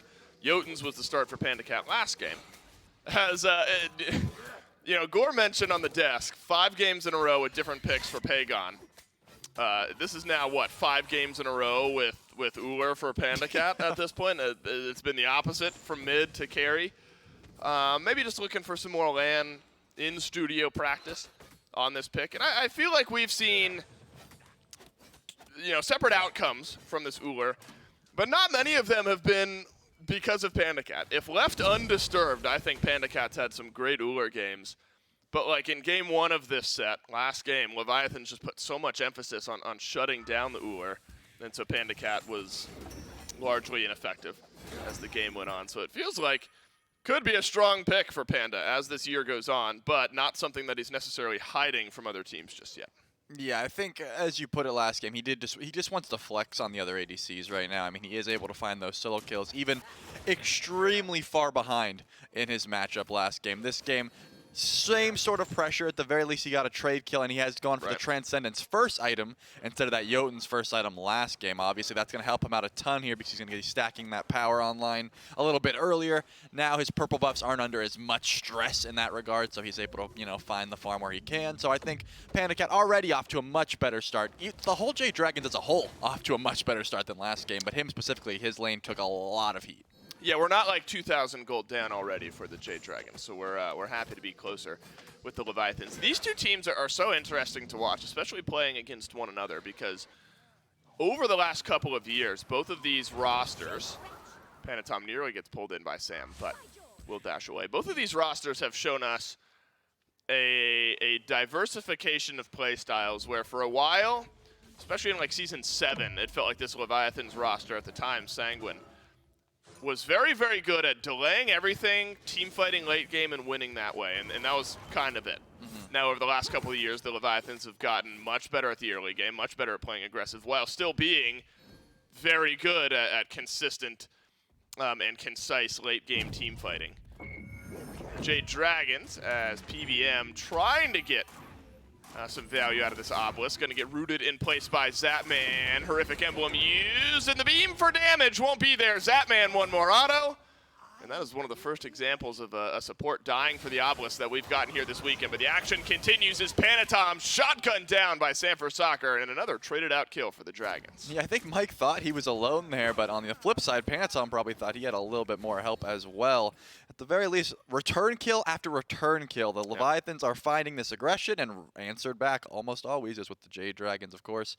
I think Mike's not too upset about that death. You know, he didn't get to steal anything away at that point, but he could kind of waste some cooldowns and some relic usage there. The horrific he had to use to try to survive, but I think Mike was going to be dead no matter what. He's got to save his Draconic Transformation at the very least, but a much slower pace game, I will say, than compared to last game. And as you were saying, the Leviathans, yeah, they used to do this thing where they would just kind of, you know, coast, maybe get a little bit far behind, but the team fighting phase late game at those Fire Giants were always top tier. But they have certainly evolved their play style into just early game aggression, making sure they get all the farm on the map, power farming, letting Shinto get ahead, that sort of thing. And it's pretty detrimental if the whole team can get ahead, as Zapman is going to be getting dove here. And a little off the mark on the hammer. And needed to dodge everything there. Zapman didn't have ultimate or bead, still doesn't have ultimate. Will in just a couple of seconds. I think the Jade Dragons have similarly diversified how they can win games, but just followed the opposite trajectory of the Leviathans, where they were so good, the Dragons were at early game. Needed some help in mid to late game team fighting at times, but now have gotten a lot better at that. And it really feels like a chess match a lot of the time between these two teams, where you could get a game like we got in game 1. We're fighting constantly and doing a little bit of that here. 8 minutes in, Typhoon out, 3-man knockup from Sanford Soccer. But what is the result? Zapman being walked at. Sam takes a whole burst of damage as well. A couple members of both teams end up limping away from this one. Jade Dragons show up in force. But the point being, Charlie, I think that we can get two types of games between these two teams, where it's an early game brawl that goes 25 minutes, or we can get a game like this, where a little bit slower and both teams happy to build up and fight in the late game. Yeah, for me, this is a very game 2 in the series sort of game. Obviously, game 1, you come out swinging, you want to show everything you got, nothing too much on the line here. But game 2, there's a little bit of momentum switch, right? Where if you lose, now you're back 1-1, no one's pretty got anything. Wait a second. What is your take on? I just want to see if PBM was going to get pulled in here. Is your take that game 2 of a set is the most important of a set? Well, I'm saying right now, the momentum could be vastly different, because if the Leviathans take this, now they're on match point, right? Meaning that game 2 is the most important of a set? It's definitely more important than game 1. All right. I will take Mifflin, and he's at home tailgating these games, I believe. Zapman will dash away, jumped on by Polar Bear Mike. Panda Cat sends some damage up and over the wall. Zapman no beads and no ultimate. Just gets his beads back up, but won't be able to use them in time. A return kill, but this time for free for the Jade Dragons over on left. Yarkor attempting to get away from Sanford Soccer. And Final K here. Bat out of hell already used. Final K tanking up the tier 1 tower. Was able to take that last shot, and the Jade Dragons find a couple of kills on opposite sides of the map. Panatom attempting to taunt in Sanford Soccer. Should get 1 kill here. Typhoon out. Might even get a 2nd kill.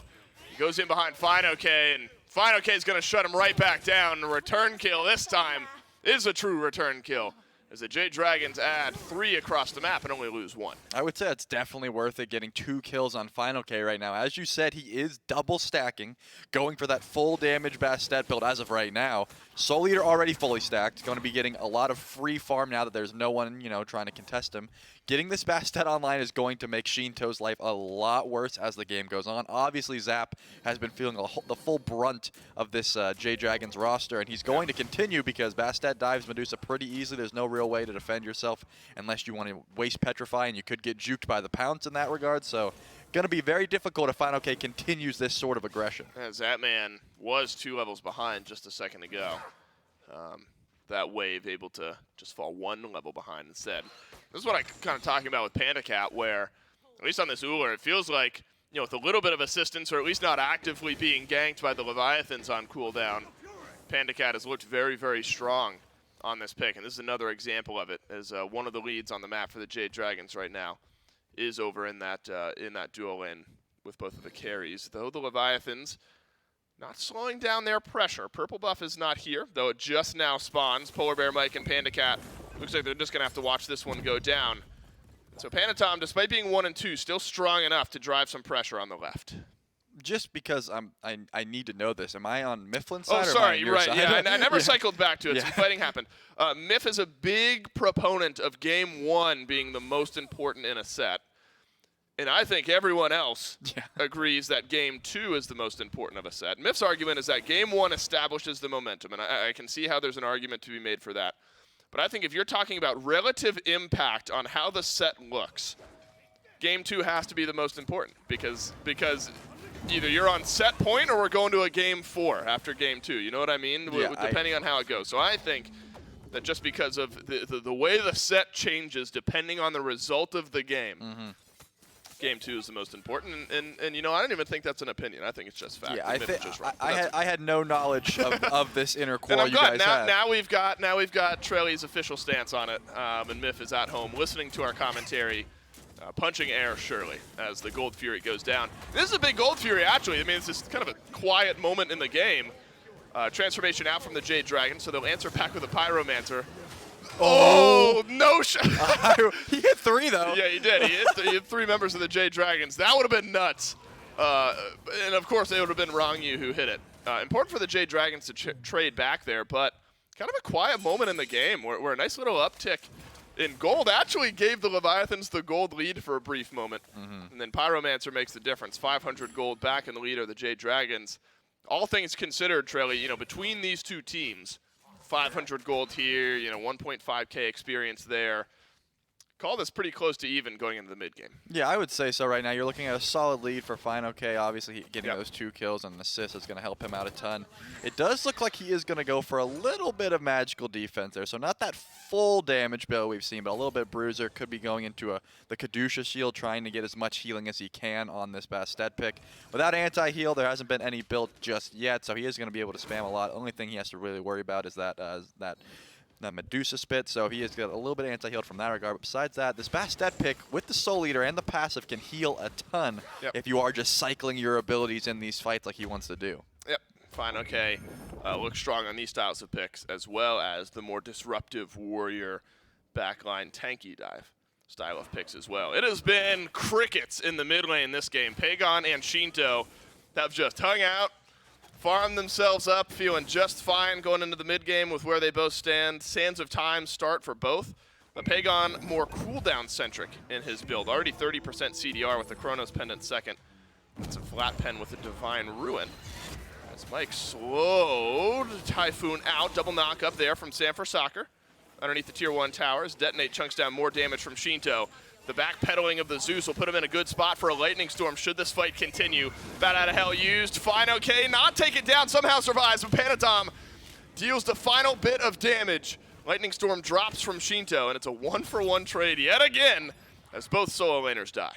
Yeah, I saw a final judgment from Pagon land onto Shinto, and it barely even ticked his HP right now. Obviously, Yeah, a he still's big. got Aegis. I think that Pagon is sitting on a fair bit of gold right now. He must be, because Shinto's build is very far ahead. As Sam might try to take this 1v1, but it looks like Panatom is just going to use the beads and jump out of there, making sure to not want to fight that one after the fact. Still, no sort of large neutral objective available besides the Fire Giant. It's a little bit too early for that, so back to the old farm game there. But I think if Pagon had back before that, yeah, he's got almost 3K gold in hand right now. If he had, Shinto may have been in a little bit more trouble there, but really not too worried.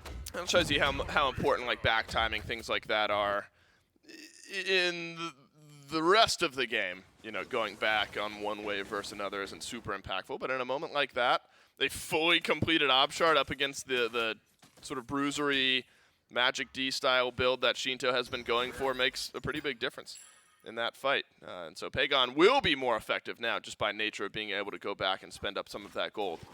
Just unfortunately, final judgment Didn't quite connect, but you know it is connecting. Plenty of damage onto Fine-OK, who will jump on out here. Yarkor doesn't have Bat Out of Hell. I'm not sure he'll need it. No, he won't. He sends the bats Fine-OK's way.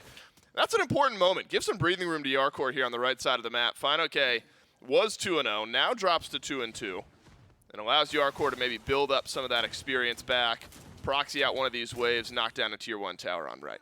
Yeah, Panda did just take over a full level, and he's going to show that damage onto Shinto now, but it looks like he may just be out of harm's way. Wow, and he's rooted in place forever, and Shinto will live. Typhoon nearly gets it. Oh, the Aegis on the final judgment. That one connected from Pagon. I will give props to Pagon. The aim was true, but the Aegis, fantastic from Shinto, keeps himself on the map. Has to use both actives, both relics gone, Aegis and beads. And needed every second of all the immunity and both CC and damage to keep himself on the map. Transformation out from Polar Bear Mike here. Beam flies on through from Wrong-U. Watch out for Panatom over the right side of the wall. Won't choose to jump on in. The Jade Dragons come up empty-handed. Yeah, looks like the supports are just going to trade ults there, and I honestly think, and obviously Shinto has the reaction time to Aegis that ult, but I think he was Aegising the Crusher tick from Sam's Typhoon, and then the final judgment has happened to come through at the same time. So a little bit unfortunate. If he could have waited like a half second, maybe Shinto was out of range, but doesn't really matter. The Dragon is gone, but the Fury is spawning. The Primal Fury is on the table, but it looks like the Leviathans are posturing towards Fire Giant. They don't care about that. Yeah, I wonder, because the ward coverage isn't great, aka non-existent for the Jade Dragons. Fine-OK. Fine-OK is going to check around the corner here, but how fast can the Leviathans burn down this FG? The other 4 members of the Jade Dragons are on the other side of the map. Will the Leviathans just full-on commit to the objective? For the time being, the answer is yes. Fine-OK, a chance to steal away the Fire Giant. It will come up empty-handed. Leviathans make a quick call and get Fire Giant on all 5, and Fine-OK will burn down as well. Save for Soccer has found the backline, but Zapman has gotten the damage onto the enemy jungler, and Petrified deals the last bit. They are going to take a little bit of damage there, but it looks like the onslaught will continue. They're trying to get some Fire Giants off these Leviathans, but they still want to fight this. They do, as Panatom wraps around the corner here. Still Blink, still Beads. And what a call by the Leviathans. The Jade Dragons had 0 wards on that Fire Giant, and it's only the wherewithal of Fine-OK to go check. Hey guys, they might be doing FG. That things even are remotely close here. Leviathans maintain FG on 4, but now look to fight into the mid lane as Panda sends a whole lot of damage back towards Panatom. Yarkor has gotten the damage with the DOT on Panda. Pagon desperately kiting backwards as Wrong-U shows us some of that CC and crowd control onto the Jade Dragons mid laner. So Shinto will respawn, but now you're looking at 2-3 kills that ended up rolling in on the back end of a Fire Giant, and the Leviathans have really gained control of game 2.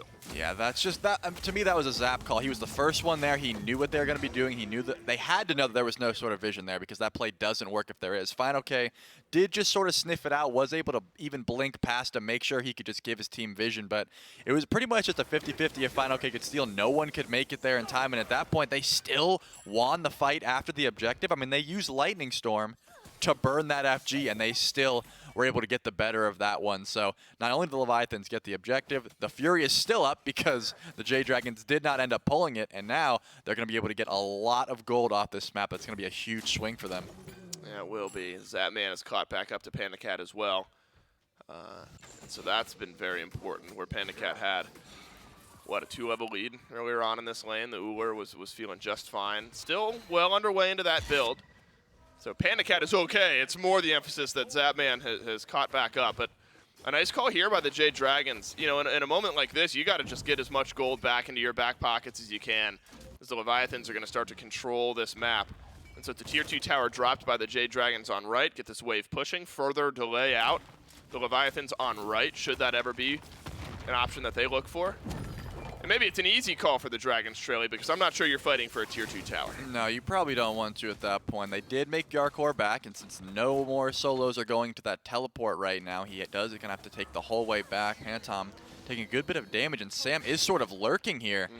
But Serket's so mobile on this mobile assassin, so I don't think they're going to be finding anything here. Just back off. Get the trade for the tier 2, so not a huge... Obviously, the Fury is going to be the big one there since they did trade their tier 2s, but...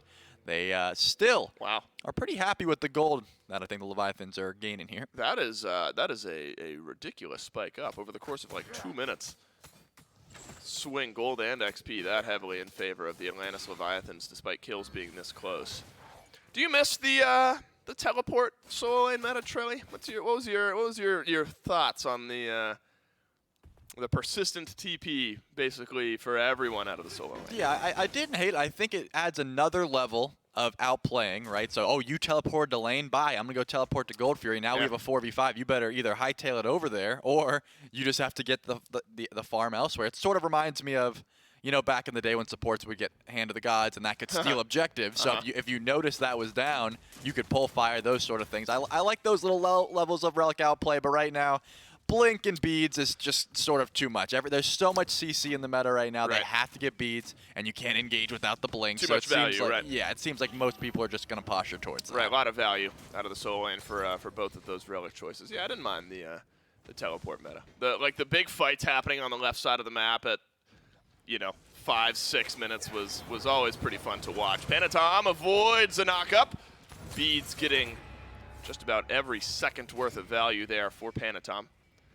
But the Jade Dragons might consider that somewhat worthwhile, as Fine-OK and Sanford Soccer both sent out their ultimates. For a set of beads from Panatom feels fine, but look at the ults that the Leviathans had to use in trade. Yarkor, Rongyu, and Zapman all missing their ults. And with Fire Giant now falling off, not super worried about it. You'll be able to go back, regroup, and maybe head over to this next FG. So you got to recap what happens there over the Fire Giant. You knock down both towers on left, get some more pressure in the mid. But the Jade Dragons didn't lose like all of their map control as far as towers go. Really, that left lane now left exposed, but Dragons were able to answer back with a couple towers of their own. Yeah, I mean, given the fact that the Fire Giant was dropped and you lost the fight after, trading tier 2s, one tier 1 and a Primal Fury, I'd say the Jade Dragons are probably pretty happy about that because of how bad it could have gone. Now, at this point, you have the timer respawn. Zap is nowhere to be found, so you know they're not sneaking any more FGs under your nose. So now you just have to regroup. You have the Panatom Beats timer. You know you just got that down. You have everything else available. The Jade Dragons, if I'm them, I'm probably looking to force something here because we have the only advantage on the map besides that huge goal lead. Right, and you massive. might not feel any better for the rest of this game. Might be the best look at a fight you're going to get for a little while. It's always the question of where do you draw the line? And the Jade Dragons can choose now. Do we draw the line around this Fire Giant? Do we draw the line around a Phoenix later on as a Titan a better look? Might not have a choice, though. Yarkor has found Panicat in the back. Final Judgment flies through, and Panatom happens to be on the other end of it as well. So half HP for Yark and Panatom, but 0 HP is Pandacat. As a swoop on through from Yarkor has found Pagon in the backline, uses his Aegis. Meanwhile, in the front, Polar Bear Mike left alone with Zapman. Yark ends up completing the double. He was on a rampage before Sanford Soccer had shut him down. 3-for-1 trade. Leviathan's feeling fine. We have some mobile assassins here that are still able to try to fend for this Fury. Zap is going to take some big damage, but Fine-OK is going to jump away, taking some big damage in and of himself. And now there's no way Sam's able to go in for this Fury. I mean, this Fire Giant. What's the call, though, by the Leviathans here? Because they have not immediately doubled back towards the FG. Now with Rongyu stepping in, the call is clear. Sanford Soccer alone without Typhoon. Almost 0 steal potential, especially with Shinto playing bodyguard. So the Atlantis Leviathans will grab this next Fire Giant. If you really want to delay, you can wait 20 seconds for Yarkor to get back, but that is a long time to wait. And without a single returned bit of damage, Panatom solos out Sanford Soccer. Fire Giant ends up going down. 4 members of the Leviathans grab it. And that is a delayed out jungle death timer, 45 seconds on Sanford Soccer. I'm honestly surprised he didn't just beat Oh, it. no. He had them Oh, available. no. Is Panatom Oh, going to do no. it again? He is! Oh my god, that is so much damage out of Panatom and a delayed ADC death timer. Now, we might not see a full 5v5 to end this game. All right, Pagon makes Panatom pay, but on the right side of the map, the right side Phoenix is taken down, and the Leviathans make use of Fire Giant plus numbers to get some pressure on right. Yeah, Panatom is able to 100-0 anyone without beads available right there. Obviously, Pandacat had no relics, but Sam did have the beads. I'm surprised he wasn't able to at least try to run. Maybe he thought the Kettle was there, but Zap is just going to be dashing in here because the siege on the tier 2 starts. Yarkor's in the back line, and they are looking for more. Fine, okay. Trickled down a little bit by the damage of Yarkor. The final tower on the Jade Dragon side of the map does end up falling. Pandacat still 15 seconds from respawn, so there will be a slight 10-second window of 5v4 for the Jade Dragons. But Leviathan's smart enough. They will back away from the Dragon side of the map, take down this Oni Fury. And I have to imagine there's a decent stack of gold awaiting the Leviathans to go back and spend here unless something happens around this Oni Fury. Zapman gets teleported on by Sanford Soccer. The Leviathans take down the Fury, but Sanford Soccer has taken another Fire Giant buff off the map. The junglers are finding these single initiations, and they've been important. Sanford Soccer avoids the detonation, can't avoid the kill here, as Rongu ends up dropping him. Yeah, Rongu's able to make sure he has no escape here, but Panda Cat has the rotation in, doing some decent damage, but Shinto is chunking as well. Yes, he is, and Shinto's got alternate timeline, something to look forward to. At the end of this fight as Detonate gets the last bit of damage on the Polar Bear Mike, but how about this? One by one, the Leviathans are going in, and one by one. The Jade Dragons are finding kills, but losing team members of their own. Technically, the Fire Giant has 2 minutes left on the buff, but every Leviathans member who had it has now died off. The Jade Dragons have delayed this game. After the last Fire Giant, I was sort of looking at where the Jade Dragons did, what the things that they did that were right, and they kind of returned the gold, and they were making it so that it wasn't a terrible Fire Giant. In this case, they did lose those towers. They did lose that Oni Fury, and they lost the best Phoenix as opposed to the worst Phoenix, that right one pushing right up next to the Fire Giant. So when you do go to defend that EFG, the wave is going to be right there. So losing a lot, the gold lead climbs a little bit higher, but the Jade Dragon still holding on to 2 of the best birds, and they have pretty much everyone at level 20. Obviously, Mike already upgraded his starter, so he's sitting pretty. Everyone has the damage online. A little bit, I think Fine OK has the biggest power spike still. He has one more item to get, and he is not quite tanky at all right now to Zap. We saw how much damage Zapman's able to do, so you can't really dive the backline ADC. I think he needs to get some form of defense in that slot, and once that happens, the Jade Dragons still have one more big power spike at this EFG fight. Yep. And remember, now we're starting to get to the point, Trelly, where you're absolutely right. The big power spikes are there for the Jade Dragons. And so some of the relic upgrades will end up being the big difference here. Scorching Blink is there, Temporal Beads for a couple, Shinto almost completely upgrades his Aegis. So those will start to be some of the smaller differences where the gold lead mattering will extend out just a little bit further. I think a sneaky cool pickup here for Panatom is the Blood Forged on the end. If Panatom's able to keep finding these solo kills on the ends of these fights, the ability to reinitiate and stick into these fights for Panatom is going to be pretty strong. And so that's something that Jade Dragons will have to watch out for. Panda Cat specifically, no beads or Aegis for 45 seconds. The Fire Giant won't have respawned by then. And so as long as the Jade Dragons just hang out for a second, Panda Cat will get both of those actives back and ready to go. Though we have seen solo potential from Sanford Soccer as well, Trelly. So 5-4-7 for Panatom, 5-4-2 for Sanford Soccer. Feels like both junglers have this opportunity to suddenly impact a fight if they're able to catch a squishy member of the other team off guard. Yeah, these glass cannon builds they both went for are going to be pretty solid here. And I do love, as you touched on, this Bloodforge pickup, the movement speed buff that I love. Hold on a second, the wrap. Wow, we might not even be fighting over Fire Giant. Fine, okay, leaps away. Final Judgment is in from Pagon, and it won't connect for a kill as 2 now drop for the Jade Dragons. And the Leviathans smell blood. It's 3 members of the Jade Dragons left alive, but Sanford Soccer, he's got a solo kill on a Panatom on right. That'll close up this team member discrepancy just a little bit further. We are Titan diving while there's a mid lane Phoenix still standing, and it's because Pagon is on the menu. Leviathans have added another 3-for-1 trade. Sanford Soccer still able to do a lot of damage here, but Zap is also chucking Yark. One ability to connect, and that will spell disaster for Sanford Soccer. Obviously, Panda trying to find a kill where he can, but he does not have the damage. No, he doesn't. Triple kill for Yarkor to end this game. You've got fire minions on right. You've got minions coming down mid lane, but you do have 10 seconds on Fine OK. Zapman, though, being on the map, I think effectively seals the deal here. This one a lot closer, but the result is the same. Leviathans go up 2-0. Just another smart play by Leviathans. Last game it was that sneak Fire Giant. This time Zap says, you know what, guys, let's just go in. We don't have to juggle this EFG, and I think the whole team agreed. Let's just sneak up behind them and look for this pick. They had a crazy amounts of damage. They didn't want the Jade Dragons to get that last power spike and fight an enhanced Fire Giant. And I wonder if that's also the Leviathans knowing that Panda Cat, both actives are down there towards the end of that fight. If you delay out to the Fire Giant, Panda Cat's going to be coming in with beads and Aegis ready to go. And he was a massive threat on the map, Panda Cat was, with the way that his build was.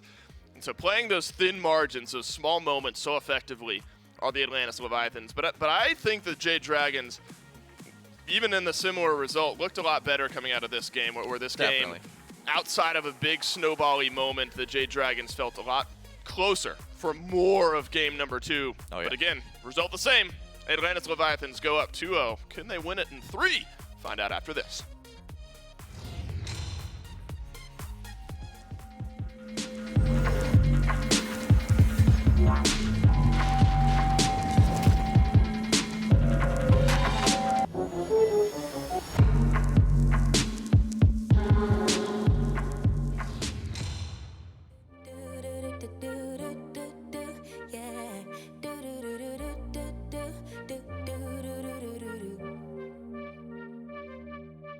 One step forward, 2 steps backwards, yeah. Immature lover who don't use big words, yeah. I don't need convincing at all because I know what I want. Baby, can't you figure it out? What's going on in your heart?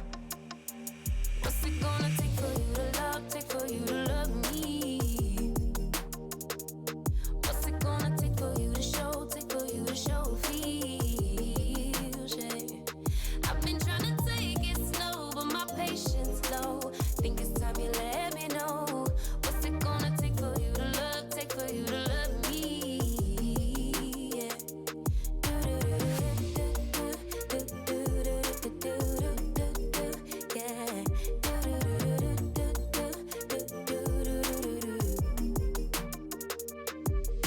Summer's over, still getting nowhere, yeah. If winter blows here, baby, I fear we gon' disappear. Do you even want me? Do you even worry that I'm gonna love somebody else? Do you think about me when you're feeling lonely by yourself? What's it gonna take for you to love, take for you to love me? What's it gonna take for you to show, take for you to show feels, yeah. I've been trying to take it slow, but my patience low. Think it's time you let me know. What's it gonna take for you to love, take for you to love me?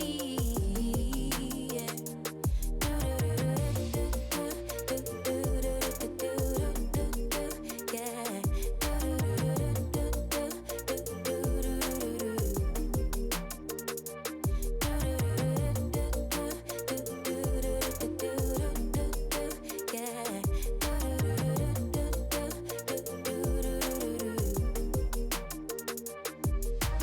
One step forward, 2 steps backwards, yeah. Time's about run out to use those big words, yeah. I don't need convincing at all because I know what I want. Baby, dig deep, it's time to make a move on my heart. What's it gonna take for you to love, take for you to love me? What's it gonna take for you to show, take for you to show feels, yeah. I've been trying to take it slow, but my patience low. Think it's time you let me know. What's it gonna take for you to love, take for you to love me? Yeah.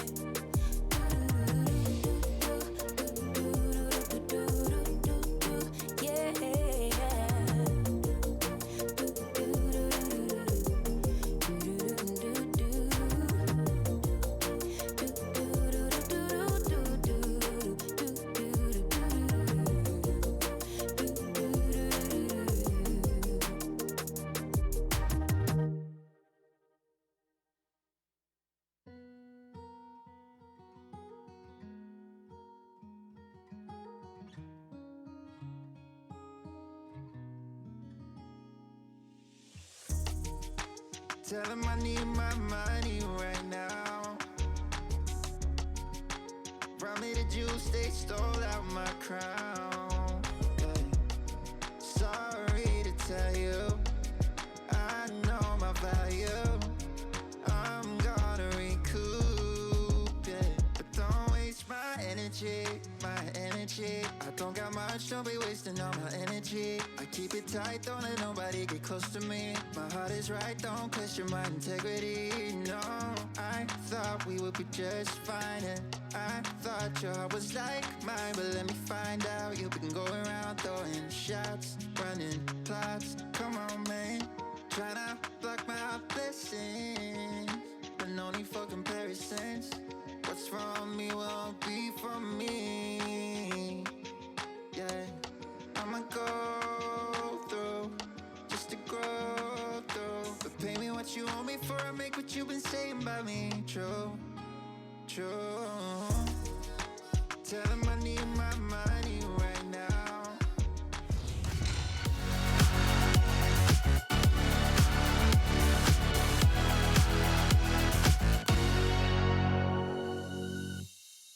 Hello and welcome back to the SPL Kickoff Tournament with the Leviathans and the Dragons as our first set in game number 2.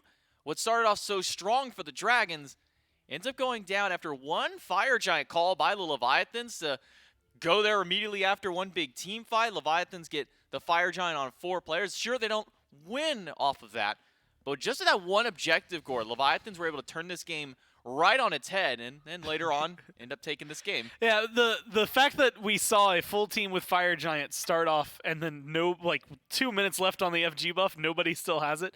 A lot of kills going back and forth this game, but like you said, the Leviathans are able to do it a little more consistently. They get a lot more pressure off of it. I think Charlie had called it out at one point. The Dragons lose the best Phoenix. Well, if you're going to lose a Phoenix, it's the best one to lose, right? To be able to at least maintain like your defense and things like that. And then for 3 minutes, there was a perpetual stagger. Someone was dead on the Dragons every single time, and then it just kind of escalated from there until finally the Leviathans were able to just run it down and completely solidify their win. I think there were a lot of moments where, despite kills maybe going back and forth, they were mostly in the lead. I mean, even here, 18 minutes in, it was pretty even. Once they were able to substantiate a lead, though, and I believe it was right after this fight, that's where things really started to kick off to be Leviathan-centric. Yeah, I think that there was a moment in the green room, you probably caught me laughing there, is during that stagger of somebody is always dead on the Dragons and whatnot, and then Panatom goes to try and 1v1 Pagon, and Pagon face checks him with the final judgment. That one will live rent-free in my head here. Pagon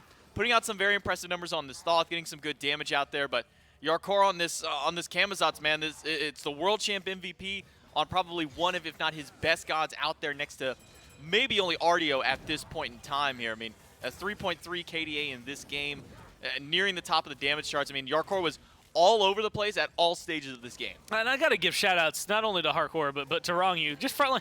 It's so easy. You know, in some games, we'll always end up highlighting, hey, this guy got flashy plays, and then we'll make the caveat of let's make sure we mention the frontliners because that's how they got there.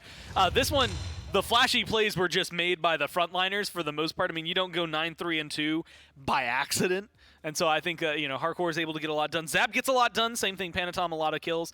But Wrong-U had a lot of just amazing pulls, like good positioning. The way I described it in picks and bans, I think is just the best way to describe it. Just kind of bullies people, where he's just pulling them back, like lifting them up by the collar of their shirt and holding them in front of him while his friends just get their free hits in. Like it really did just control a lot of people from this Atlas. And honestly, if that's what we have in store for, well, I guess the next year, 2, 3, however long Wrong-U wants to keep playing. If he's going to give me that level of Atlas, I'm happy with it. And keep that undefeated streak on Atlas for the weekend. Still going strong now. Leviathans up 2-0 in this best of 5 set. So if you're wondering, man, why are we still looking at these players? Remember, it's best of 5s today, all day long. Then tomorrow, winner of this set will also face off in another best of 5 to see who's going to win the SPL Kickoff Tournament here. But now we're looking at the Dragons. I guess technically right now we're looking at the Leviathans, but looking at the Dragons now as we jump into picks and bans for game number 3. We've pretty much only seen the Ullr so far this weekend out of Panda-Cat. I'm going to try not to continue harping on that fact here. I imagine he'll probably pick it up once more in this game. But yesterday in the game 3 of the Dragons, we saw them go for a weird composition. That's the nicest way that I'll put it out there. Yeah. It worked. It got them a win, so I can't knock the comp at all here. Gord, do you think we'll see the same thing here in Game 3? This is the most likely time for them to do something like that, right? Like, I feel like, it's one of two things. They either go hyper standard composition, like everything is prime and proper and exactly where you would expect it, and it's you're walking in and you're T with the queen, right? Everything's exactly the way you would expect it to go, and they just want to win it. Then if they win that one, game 4 would be wonky, or they go the other way, which is, cool, you know what, we're already down 2, we've tried doing the thing, let's just see what happens if we do flex around some things like this. I don't think, I'm going to throw this out there, unless they truly believe in themselves, I don't think Mike's going to put that Baron Samedi win rate on the line. So I don't know that we're going to get a Baron support, but I wouldn't be upset if we see something like that essentially 5 DPS, although not played as 5 DPS comp that we got out of the Dragons yesterday. Or according to Final K, like the 4 or 5 roles that Baron could play theoretically with his team, as he was hinting at in his pregame interview. But as the first bans come through, it's Kabrak and Yamoja Kamazats on the side of Leviathans. Jade Dragons will finally take Shinto off of this Zeus. They're tired of what he has been able to do on this god. Are so you that Zeus impatient now for the your new deaths? adjustment in the bans by the Dragons, along with Gilgamesh Erlong. But because Clean has finally been left open, the Leviathans are going to take their first stab at this god here in our first set of the day here on this lovely Saturday. But that does end up leaving this Ardio up for the Jade Dragons, and they're going to snap lock that in for their solo. Yeah, I'm excited to see what that can bring in. I mean, we haven't seen Ardio in a while. That's not true. I think we saw her at least one game yesterday. But even still, she doesn't make it through a lot. And when she does, she's just so disruptive to the backline. A lot of good CC. She's got the healing. She's got long-range roots. Just a lot of fun stuff that she can bring to the table that others won't. And I think that she brings in a dynamic to team fights that you have to play around, right? She demands presence on the map. She demands attention. And whether that means you have to focus her down and kill her at the very beginning, or if you hit the pause button, pull back and ignore her for a little, or try to, for a little bit of the team fight, and deal with the backline while you have the opportunity. I think this is going to be a good look for the Dragons to start things off. Cupid and Atlas. Atlas, no surprise. Cupid, maybe the head scratcher here on the side of the Leviathans. Jade Dragons, though, do pick up Uller. It's a couple alongside this Ardio as far as their first 2 picks are concerned. So Panicat will stick to the standard. Panicat is not going to change. Not going to show any not going to show any of his hand here, and that's something we talked about him in the post game. You know, he went 3 games straight on Uller. What was the thought there? And this was Uller's kind of fun, and I want to play him. And if nobody's going to take it, then I just get to play it, and I don't have to show any of my strats. Moving in towards the actual first week of play of the SPL that will take place next week. Saw the Ares hover, but it's a switch over to Iset now for the Jade Dragons. Now, in order, it went Ymir, Ares, Iset. So, by prospect of what it was preceded by, this is jungle. I'm guessing that it's going to probably be support. Probably. But who knows? Maybe Sam's taking a page out of Sino's book. Maybe he does want to play it. Maybe it's Pagon.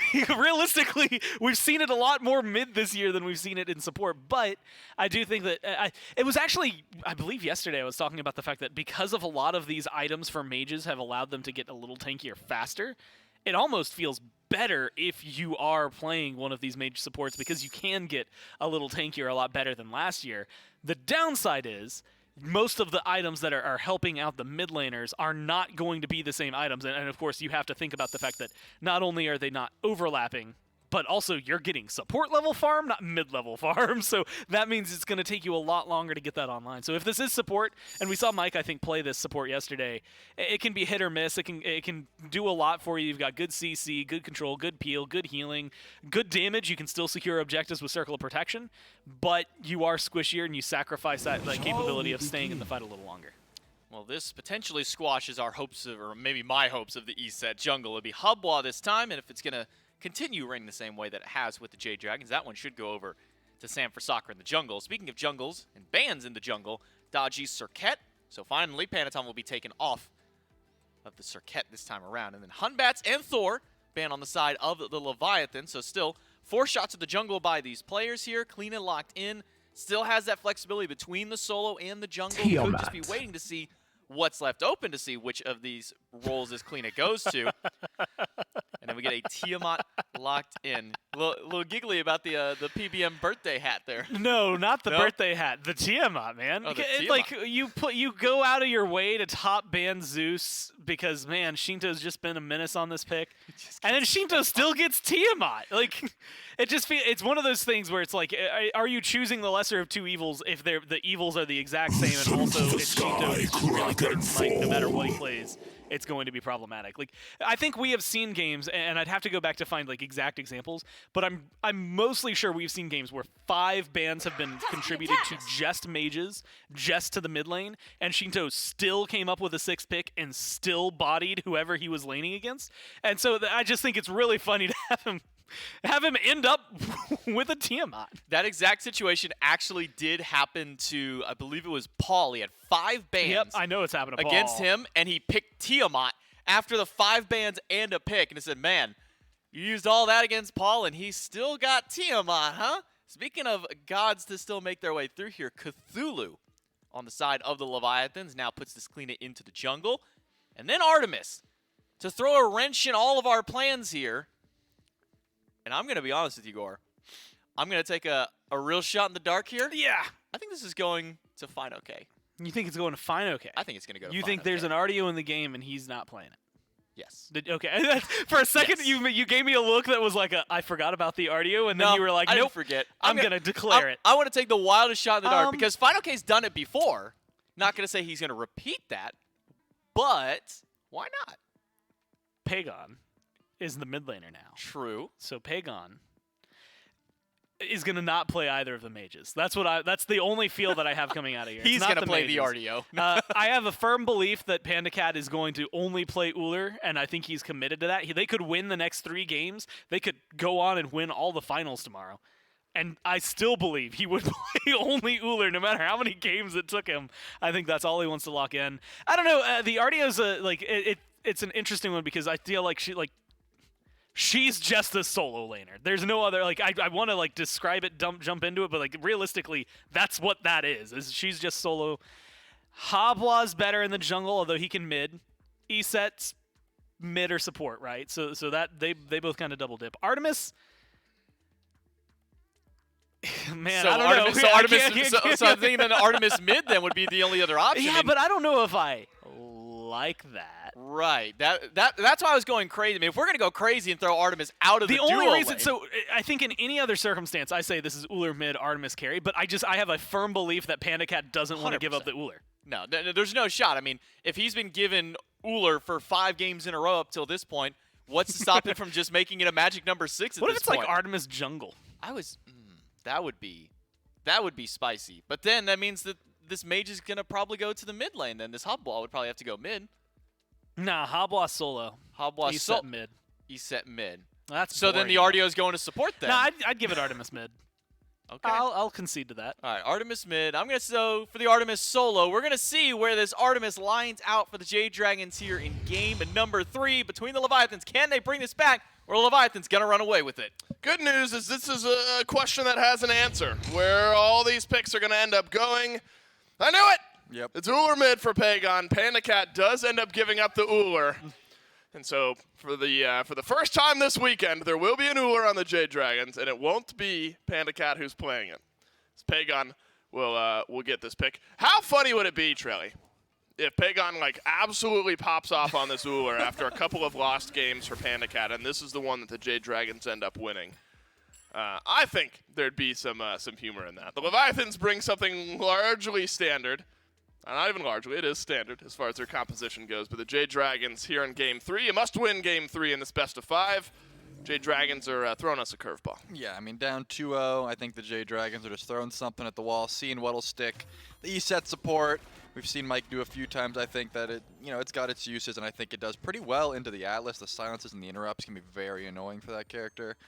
Panda Cat is trying to hyper carry on this Artemis, probably tired of just, trying to hit axes all week, so switch that one up.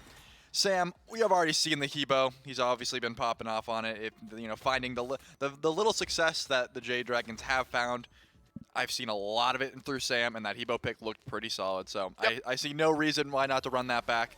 And fine, okay, on RDO, I mean, we don't even have to analyze that. That's just a solid solo pick.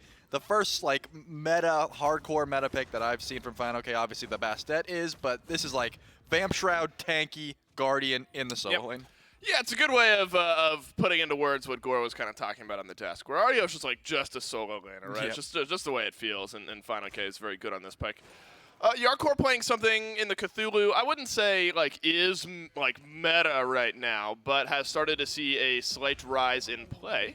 Level 2 gank underway, maybe. Panatom here on left, and goodbye, PBM. Leviathans find first blood, and it's Panatom out of the jungle. How many times have we seen that? Not necessarily on PBM, but just Panatom at level 2 or 3 or 4 finding an early kill for the Leviathans. Yeah, Panatom likes to get very active early, and I'm surprised at this point that they weren't aware of that, but I think Mike did start the sprint, so he doesn't really have any beads.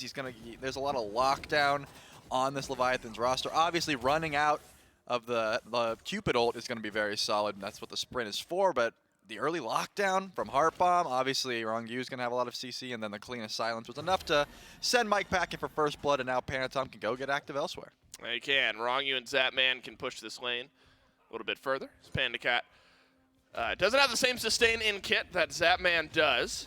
Polar Bear Mike tries to help take away the purple, but nope, Rongu will get the one that matters, and it's the big one. So purple buff around both the waist of Zapman and Rongu in this lane. Panda Cat, different mindset with his build. As there's a nice initiation onto Polar Bear Mike. Will the stun connect? Yes, it will, and ends up hitting Panda Cat as well. Dash in from Zap, but there's this quick stun for Polar Bear Mike on the back end. Literally needed a tick of damage from anything. An Archer minion even would have gotten that kill. But Zapman and Rongu come up empty-handed. Yep, this time the sprint was enough. The Heart Bomb stun was there, but just not enough autos. Obviously, Panda Cat doing a solid job of just being a body block there, just trying to get in between his support and the autos from Zap. Ooh. But Sam is going to steal away this purple buff. I don't think they'll be able to get here in time. Actually, Zap he is heading this way, but I don't think it will be up. The Crushing Wave is up. He could be looking for a kill here now. Yeah, I know. Crushing Wave is gonna really hurt Zapman should it connect. Zapman does not have beads, well, has beads, but doesn't have him up and ready to go. And Sanford Soccer does not end up committing the ultimate. Panatom wraps around the right side of this fight as Zapman will end up going back, pick up the purple buff. Big damage connecting onto the Hebo, and Water Carpet will usher his way on out. And so that's a tense moment there, Trelly. I'm thinking Zapman is dead for sure. Or Sanford Soccer is at least going to get him close to it. And it ends up being a rotation in from the Leviathans that shuts the whole thing down. Yeah, Sam only has that tier 2 Doom Orb available, so I don't think the Crushing Wave would have been enough. He probably needed a little bit more poke before he wanted to commit that ult, and Zap knew it as well. So just holding on to the dash as well. Just kind of an outplay there. Both of them were trying to see who would go for what. And then obviously once Panatom comes over, fun's over. Panatom's on the way.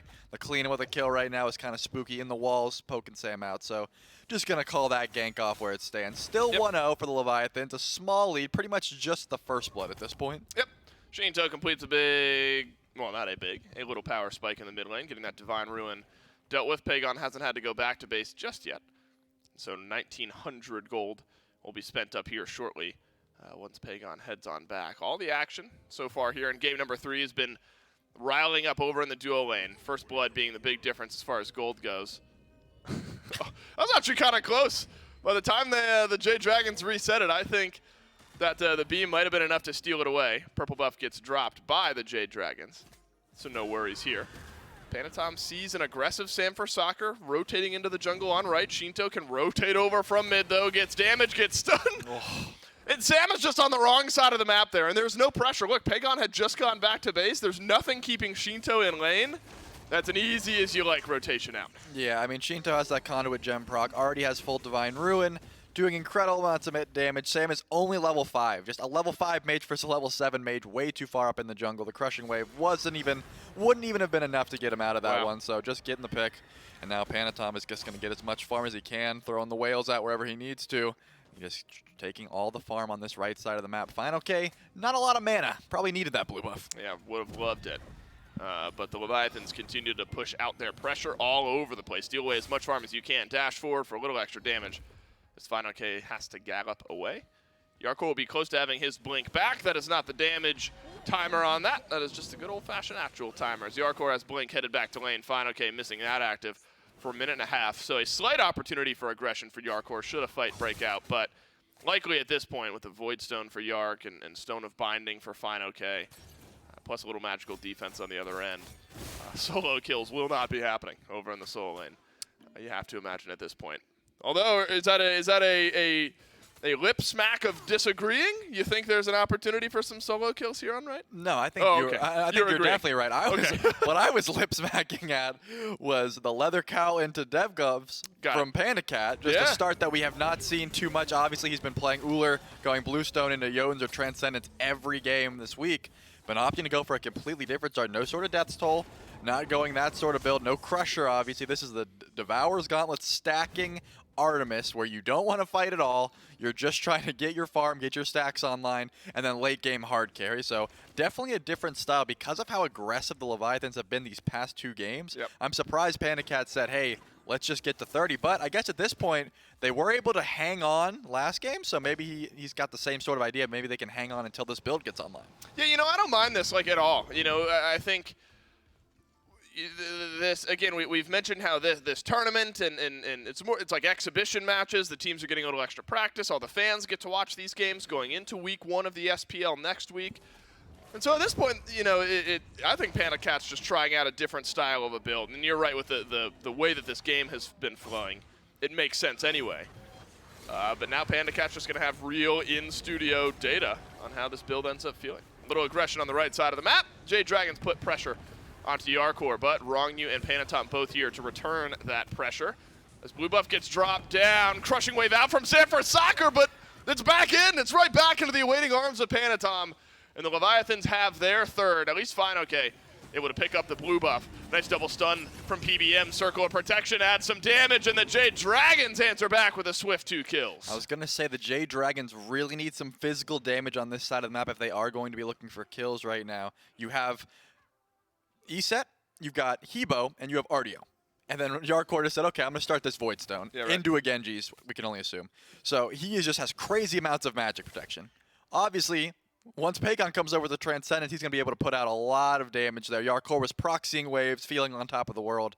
Good rotation over by Pagon, recognizing that he is the only form of physical damage on this side of the map, is going to have to make some waves over there to help out his team. Good answer back for the Jade Dragons as well. Yep, needed it with the way that this game was going. The gold lead was starting to, not spiral, but definitely get pretty handily in favor. 1,500 gold or so for the Leviathans, and so that answer back brings it back to 5,000. But this Gold Fury will completely reset everything the Jade Dragons attempted to do just now, and the Gold Fury will be confirmed by the Leviathans, and right back to 1,500 gold ahead. Go the Levies, as the Jade Dragons have to just listen to it go down. And just another time when the Jade Dragons have no sort of vision, or at least don't feel like they could get up there in time to defend it. I mean, with the double clean ults, you're able to burn down a Gold Fury very quickly. It's just a lot of crazy amounts of damage. Obviously, 2 red items already built. Jotuns and Brawler's Beatstick. So just a lot of damage coming out of this cleaner right now for Panatom. Quick burst on the objectives if they needed to drop the Cupid ability. So they were just able to burn that one down very quickly. And now just go back to farming. Just those quick Gold Furies that have been happening time and time again. Yep, Gold Fury and back. That's been the name of the game for the Leviathans, as they kind of wipe out the lead that the Jade Dragons had slowed down over on right just a few moments ago. Panatom off to a complete opposite start of Sam for Soccer. Sam has been able to farm up. Again, this has been the Hebo mentality. Farm up as long as you can, but how about all this CC onto Panatom? When you send 4 members and you got a crushing wave and a circle of protection, you're hard-pressed to survive through it if you're Panatom. So it was 2-0, now 2-1. Wrong, you might die for the second time this game as well, and the rotations from Pagon continue to pay off.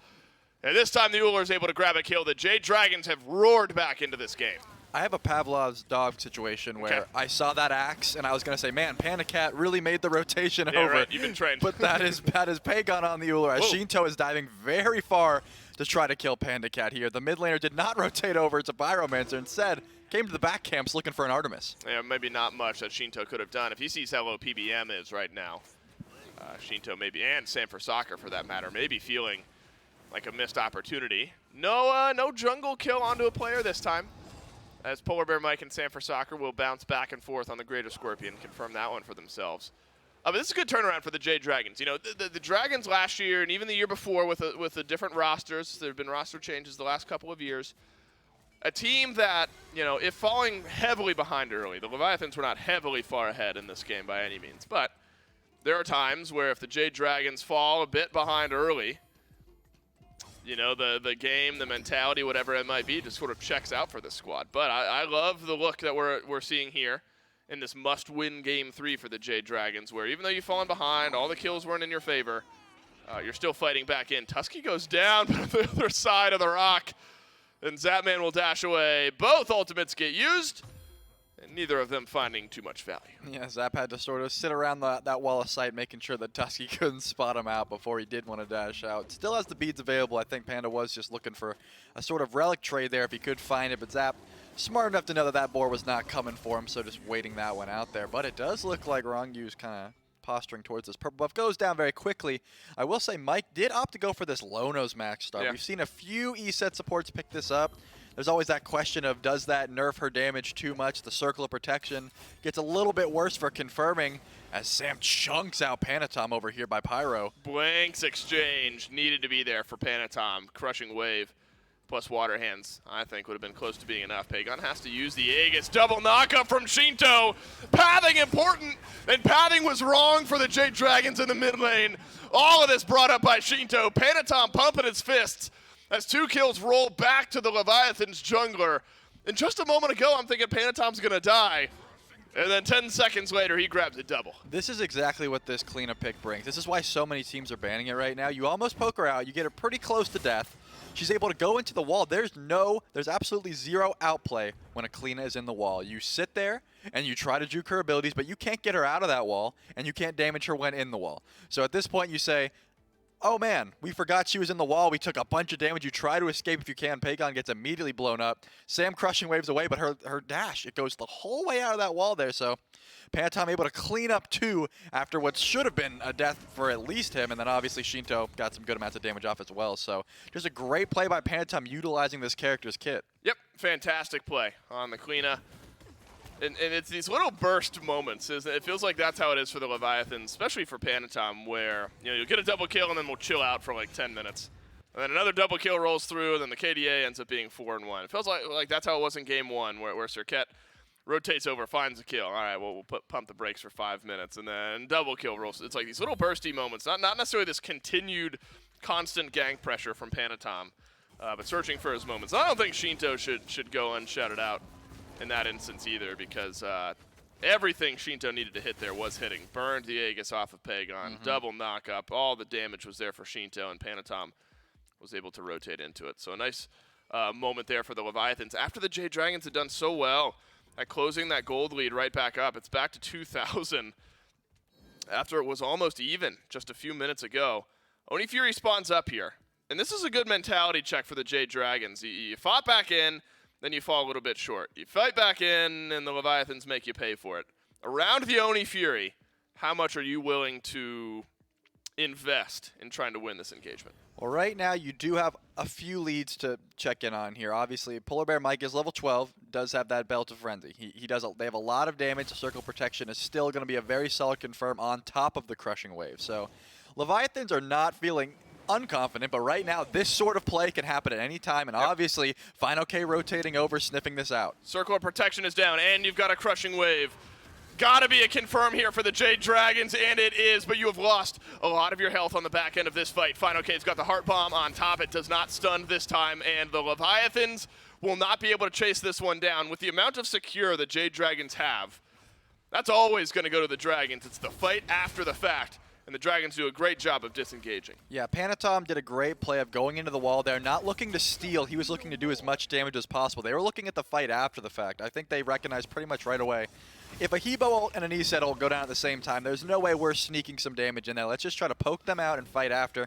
Obviously, the disengage was there. Jade Dragons were ready to just get their objective and get out. There was no sort of miscommunication where, hey, maybe we can look for something. They're like, we're dropping plenty of ultimates to make sure we get this. Let's leave as quickly as possible. Obviously, Final K was really the only one in a position to get picked there, and he was able to get away just in time not to get hit by that knockup. Leviathans take down the Pyromancer as a trade, and so neither here nor there as far as gold exchanges go. Silence out from Mike, but it's really Rongu that's receiving all the attention from Pagon here. A little bit more connects, and Rongu's really under some threat, but just wide on a couple of the important abilities there are Pagon, who has had a decent power spike here, has already fully stocked up that Transcendence, Crusher after the fact.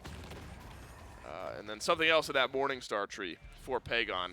But the continued pressure from Final K is mounted on right. He's got a 103 KDA, a 1-level lead over Yarkor, knocks down the tier 1 tower on right. Now a tier 1 tower in mid goes down.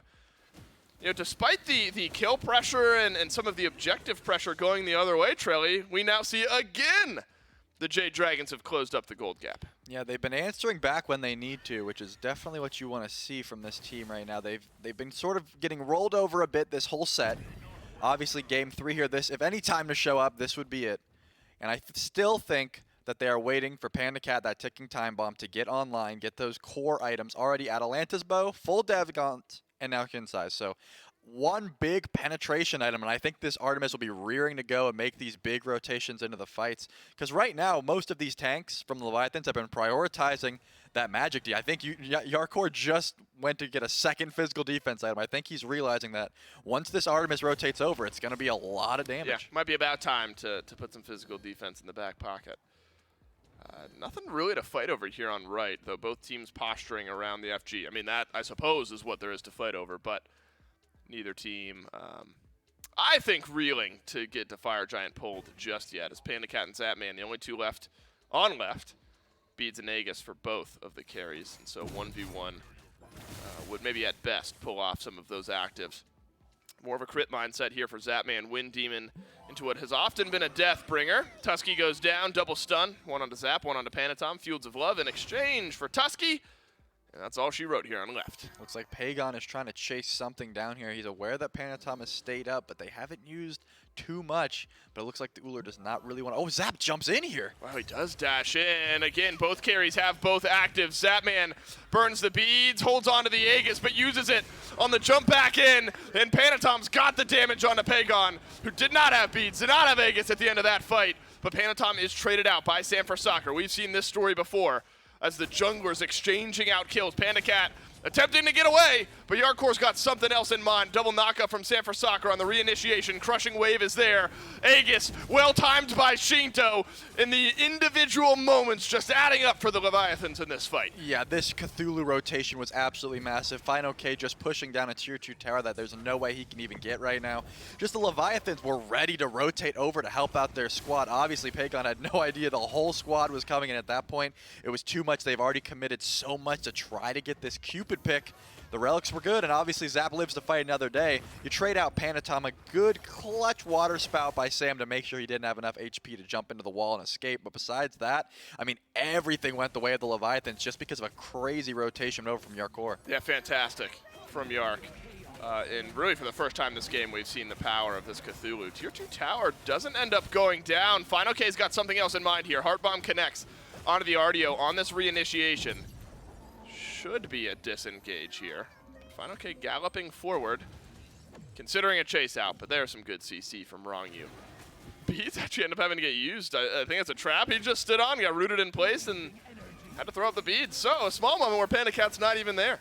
But it looks like the Leviathans are pretty good to retreat here, and as the Primal Fury is spawning up once again, they have the timer and they are knowing this is happening, but I don't think they want to commit too much. It's just Zap and Panatom. Yeah, Zap and Panatom, difference makers, but need a little assistance from the rest of the team for sure. So Jade Dragons do double back for the Fury at this point. And how about the Leviathans' rotation now? Look at their icons on the minimap, all making their way towards the left, but it is slow. The Primal Fury will be gone, and the Jade Dragons will have taken it. Can the Leviathans, though, search for a fight on the other end? It looks like that was what was in mind, but doesn't end up coming to fruition. So another objective going over to the Jade Dragons. And wouldn't you guess it, the gold lead right back to even. I love the discipline from the Jade Dragons. Every time this objective goes down, they still don't stick around and look for more. They want to make sure they're here, but there's going to be a big engage in the mid lane. Fields of Love is down for Zapman first. Where does the damage fly? Some of it's from Tusky, but Panda Cat immobile now on the Artemis in a way that he was not. Still in mindset of the Uller, as Final K is now run down by the rest of the Leviathans. Heart Bomb doesn't end up finding the stun. The RDO left with half HP, an individual pick onto an individual member of the Jade Dragons, and the Leviathans head on back, and this time it's for the FG. It looks like Zap did start pulling the Pyro Man, so he did not want to do this just yet with these big ultimates still available. Crushing Wave, Circle of Protection still on the table, and it looks like they're just going to look for the fight here. Oh, that's a big pull in from Wrong You, but a lot of damage from Pagon was returned back into the Leviathan support. Double stun from Mike. nearly secures the escape here, but how about this knockup from Sam for Soccer?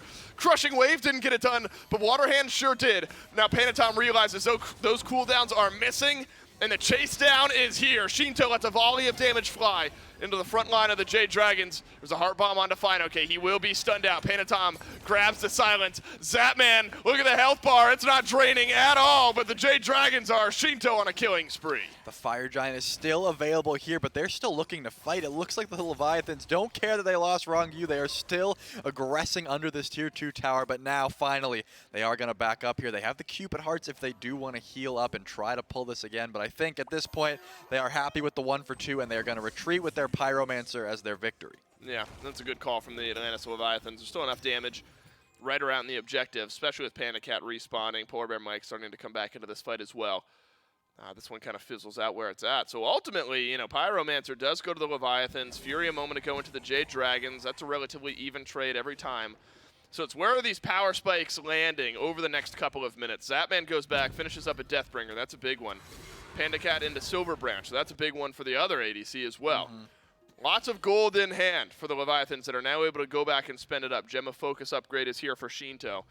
Feels like, though, Trelly, not a massive swing for power spikes necessarily, and the gold lead isn't far enough ahead of the Leviathans for there to be a massive power spike one way or another. It feels like both teams are able to go back and get some of those big items. Yeah, for me the biggest is definitely the upgraded starter for Shinto and then Silver Branch on Panda Cat. He did not have any form of percentage pen at that fight. We saw him sort of in the middle, in the thick of it against a Ascent into Madness Cthulhu, and you're kind of, as an Artemis, you kind of just get lost at that point. There's so much damage going off, but Zap is absolutely shredding. The crits are coming out, the whales are coming out as well, and I don't think anyone is going to be in time for this Fire Giant here. Oh man, with how close this game is, what I mean, 2K going into that FG, now the Leviathans get a free Fire Giant, and I guess there are still 3 tier 2 towers left on the map here. But is there, like, you don't fight for the Fire Giant. Are we fighting for the tier 2 tower in mid? I mean, the posturing of the Jade Dragons would say yes. That's a difficult fight to direct yourselves in. At the very least, Sam could go for a nice little gank here. They don't have any vision behind this tower, but Yarkor and Panatom are posturing over there, so they will be spotting him out if they do decide to step up. I think, yeah, if they want to defend this, they probably should have went for the Fire Giant, but maybe they just feel a little bit confident with the tower on their side doing hopefully more damage than they would take to Fire Giant because of how quickly they were able to burn that objective. So just trying to defend this tier 2 and poking out as much as they can before the Leviathans begin this siege. Yeah, the hearts go down for Zapman. You can funnel in the enemy team a little bit better in the mid lane. And Panda Cat shows us why. Final K blinks over the wall onto Zapman, who had no time to react. Beads weren't there anyway. Aegis was, but does not matter. Zapman will take it to his grave. The fight's still happening in mid. As Circle Protection goes down for Polar Bear Mike. It's now Shinto's time to show up, deal the damage in this fight. And the team out on the back line, still full HP. Final K has been melted down just a bit. Pagon, far on the left of this fight, is down to half as well. Leviathans, without their ADC, still find an opening. Panatom hovering in the walls as Rongyu walks forward with the rest of the team.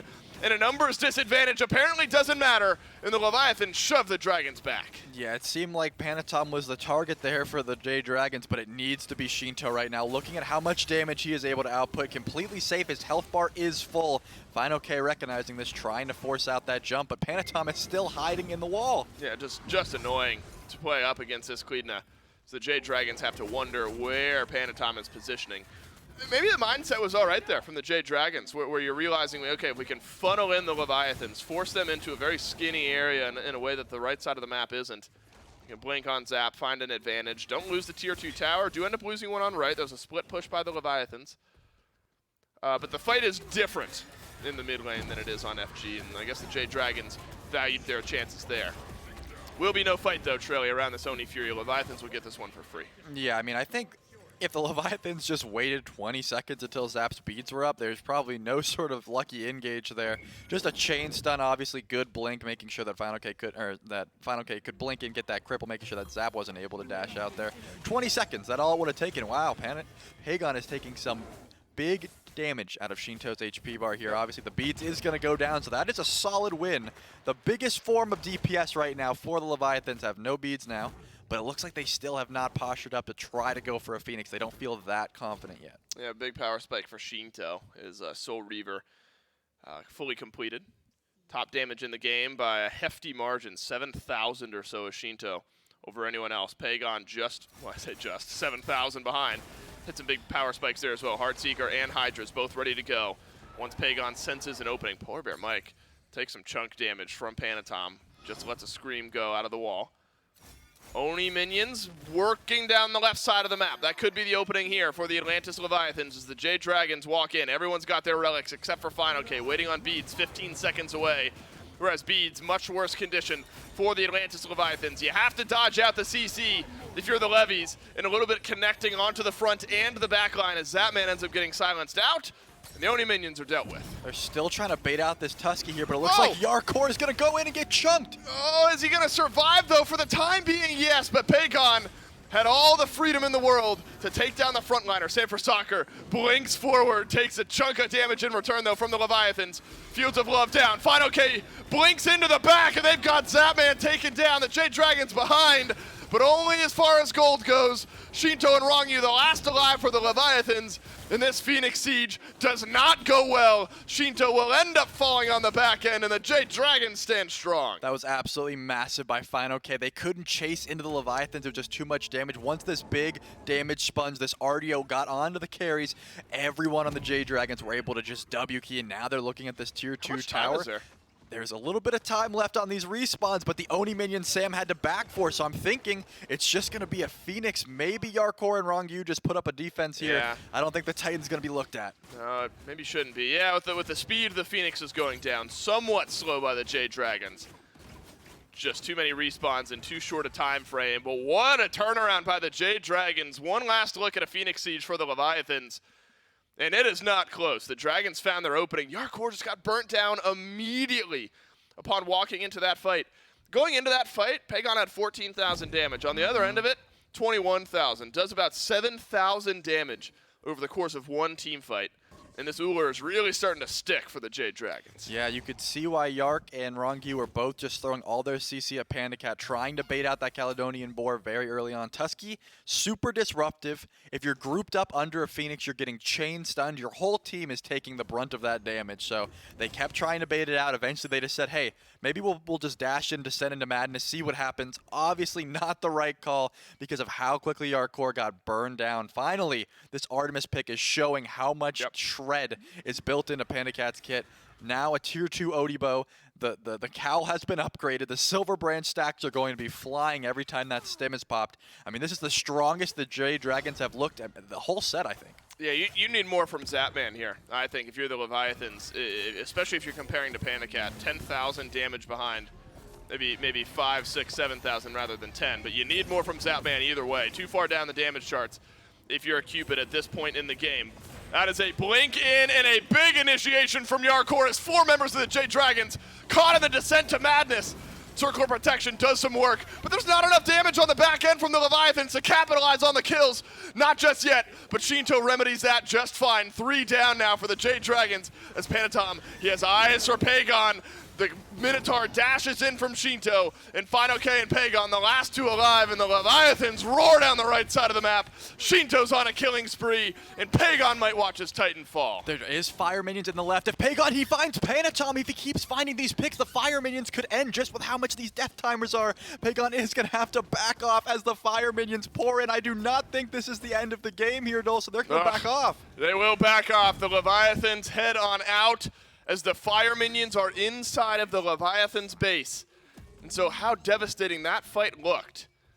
1-3. The Jade Dragons stay alive. Pagon, you're playing with fire here, my friend. You're right. A quick combo out could shut down one of these carries, but Leviathan's smart enough to back on away. Actually, a nice little chunk of damage taken out of the Titan here. Just above half HP, call it a quarter of its health gone, maybe even a third of the Titan's health gone on the Leviathan side of the map. But with those death timers being the way they are, Zapman will be able to push this out just a little bit further. It's a fight the Leviathans needed for a little bit of breathing room, but still the better Phoenix is down for the Jade Dragons going into this next FG. Yeah, Pagon able to keep his team's hopes alive with those Bumbas and Hydras and Heartseeker procs on Panatom. Panatom wanted to just get the full wipe to make sure the Titan goes down there, and Pagon said, nope, not yet. We are fighting strong. Everyone is alive. and they are posturing towards this enhanced Fire Giant with all ultimates ready. Oh my god, Yarkor is just evaporated as the Jade Dragons find the solo laner. Wrong-U is in here as well, and the Dragons have been behind almost all game long, but they have found the solo laner. They're looking for the support, but Zapman comes up big on the left side of the fight. Over on the right, Panatom's got a kill on a Sanford Soccer. Shinto rounding the backside of this engagement. In late game, Tiamat is here to play. Double kill for Zapman when his team needed him most. He steps up, and the Cupid has hit all of the targets. Pagon, nearly no HP. Shinto will fix that up for you. Zapman, he had 0 kills all game long, but a 30-minute triple might have just ended the game. FineOk's got to get away from these fire minions here to try to form some form of defense, but I think with these Cupid hearts healing you up, he's going to have plenty of damage, and I think Wrong-U's going to be able to tank this one. FineOk has a tall task ahead of him. Oh, it is a tall, tall task, as FineOk will take all the chunks of damage that the Leviathans have to offer. Zapman doesn't even need to move. The Titan under the eyes of the Levies, and the Levies will take this best of 5, 3-0. It's going to be a slow burn, but there's no way this RDO has enough. You're right when you called it. Zapman finally showing up, seeing how much damage this Cupid could do. Panatom, those Bloodforge procs were huge in that fighting game of those picks, and once they all just team fought as a unit, I think it was just a solid fight, and Zap showing up big for his team now. I'm thinking that this is a devastating fight lost for the Leviathans when Yarkor just dies immediately, and there's like no initial answer back from the Leviathans. And Wrong-U, I think he lives a little bit longer than the Jade Dragons are looking for. You nearly killed off both of the tanky frontliners immediately if you're the Dragons. But Zapman, inevitable, it feels like sometimes. The rotation in from the Cupid. The big difference here, the Atlantis Leviathans take down the Jade Dragons in 3 straight games. We're going to take a break. When we come back, the desk will break this one down.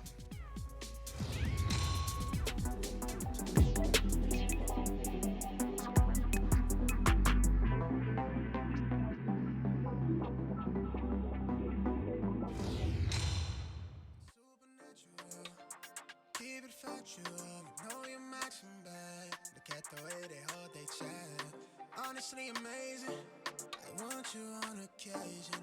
I can do you favors that I know you won't do for. Yeah, I know what you want. You got it gorgeous. You bet you're tugging. It's talking me nicely. Just ease it up on me. I'm fighting the feeling. I'm keeping it cordial, yeah. I want you closer.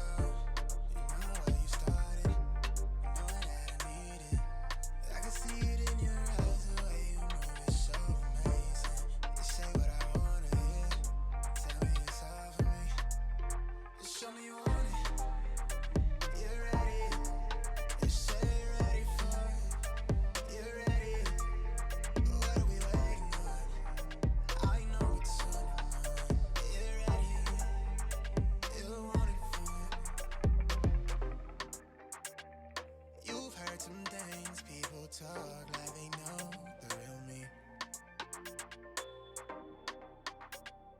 Let me clear the air. I've made my mistakes. I've learned how to behave.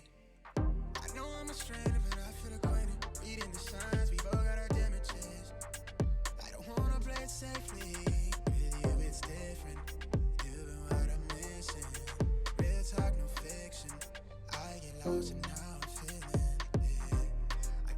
Closer, you know where you started, knowing that I need it. I can see it in your eyes, the way you move your body, baby. You say what I wanna hear, tell me it's all for me. Just show me you want it. You're ready, you say you're ready for. You're ready, what are we waiting on? I know what's on your mind. You're ready, you want it.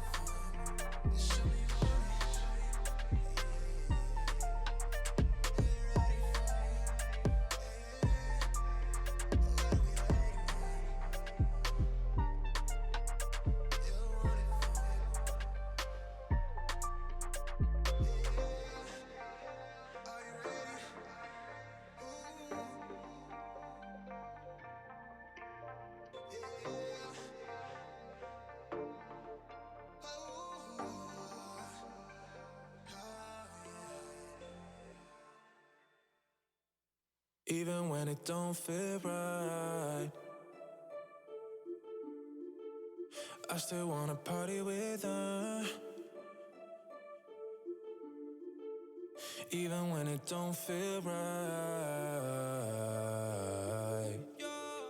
You know I'ma party with her, with her, with her.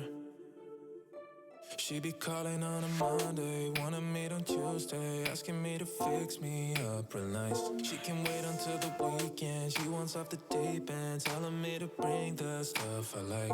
I don't wanna let her down, so I'm telling her yes.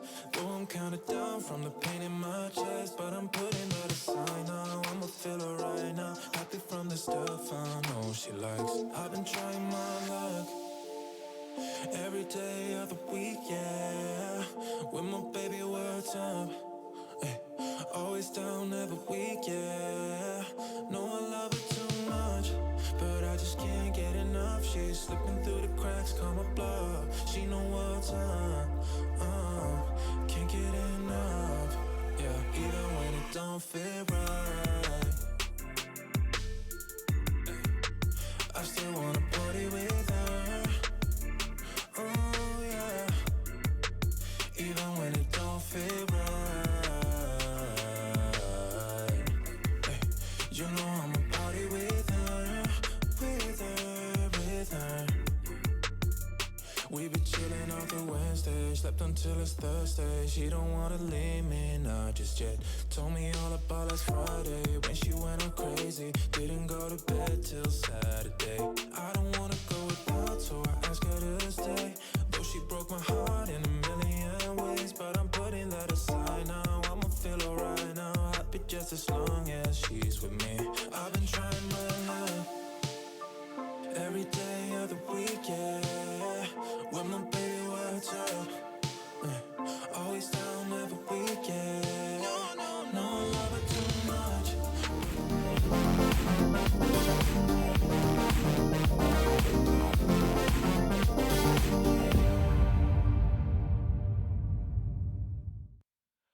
Hello and welcome back to the Smite Pro League Kickoff Tournament. The Atlantis Leviathans with a nice 3-0 win here to take down the Jade Dragons, and they'll move on to the Grand Finals tomorrow.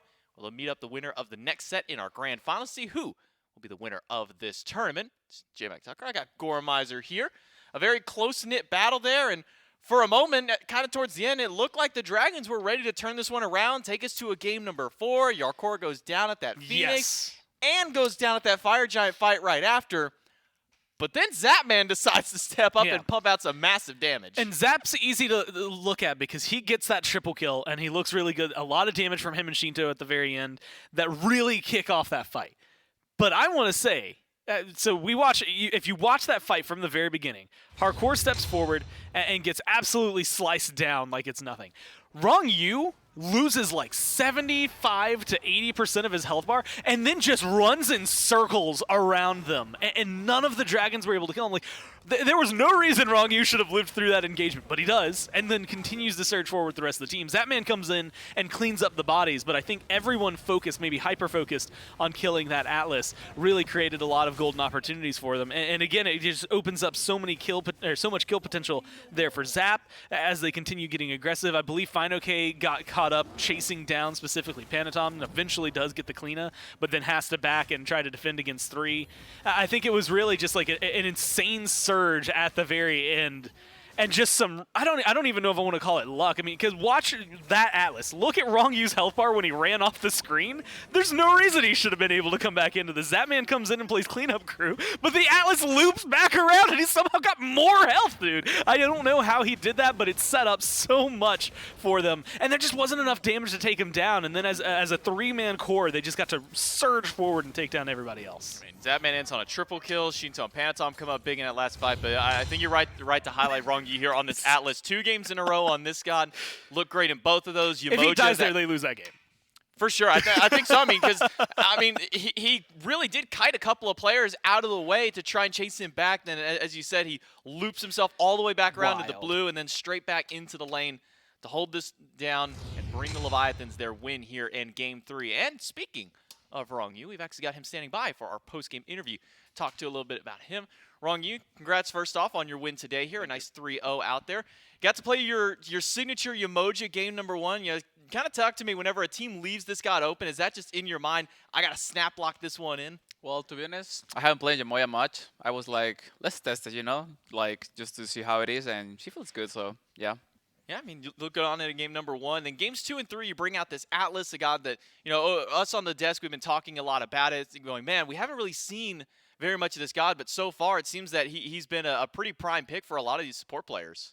Yeah, I mean, it's pretty good because, I don't know, you can like grab people and then just throw through your team and he just dies, so that's kind of funny. But yeah, I think he's like really good support. Yeah, with your win today, that means you are going to be waiting the winner of the Scarabs and the Titans that's going to be coming up next. Do you have a preference on which of those teams you'd rather face off up in the finals? Well, maybe Scarabs because we have played the Titans already.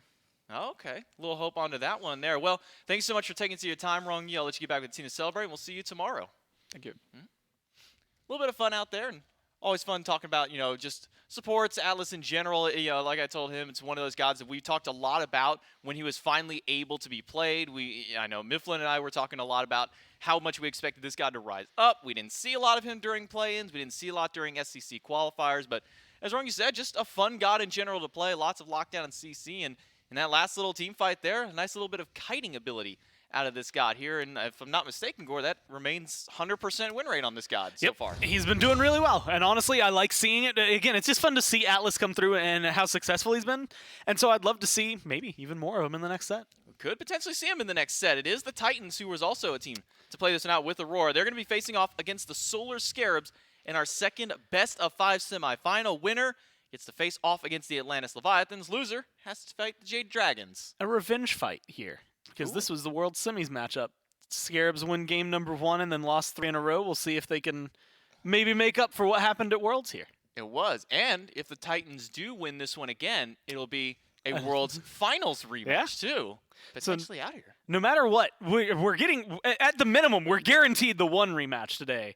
We'll see whether or not the Titans can make it through the Scarabs this time around. I also think it'll be interesting to see, like, because, you know, as Rong Yu just mentioned, like, they haven't played against the Scarabs in a finals, whereas they just, like, they 3-0'd the Titans at Worlds, so I think that they're feeling maybe a little overconfident, but also maybe deservedly so confident in their capabilities against a team like that. I think this next set's really going to open up our eyes about what teams are looking at and what they're going to be bringing today. I mean, we get potential Worlds Finals rematch, we get a Worlds Semis rematch guarantee coming up, and maybe even a Worlds Quarter match, depending on how it goes, too. If the Scarabs do fall here, they face off against the Dragons again. Man, we could have a whole lot of rematches from Worlds just in these next couple of sets here, Gore. Should be very exciting ones coming up here, and we will, though, take it to a quick break. Whenever we come back, we'll have the Scarabs versus the Titans for our second best-of-5 semi of the day.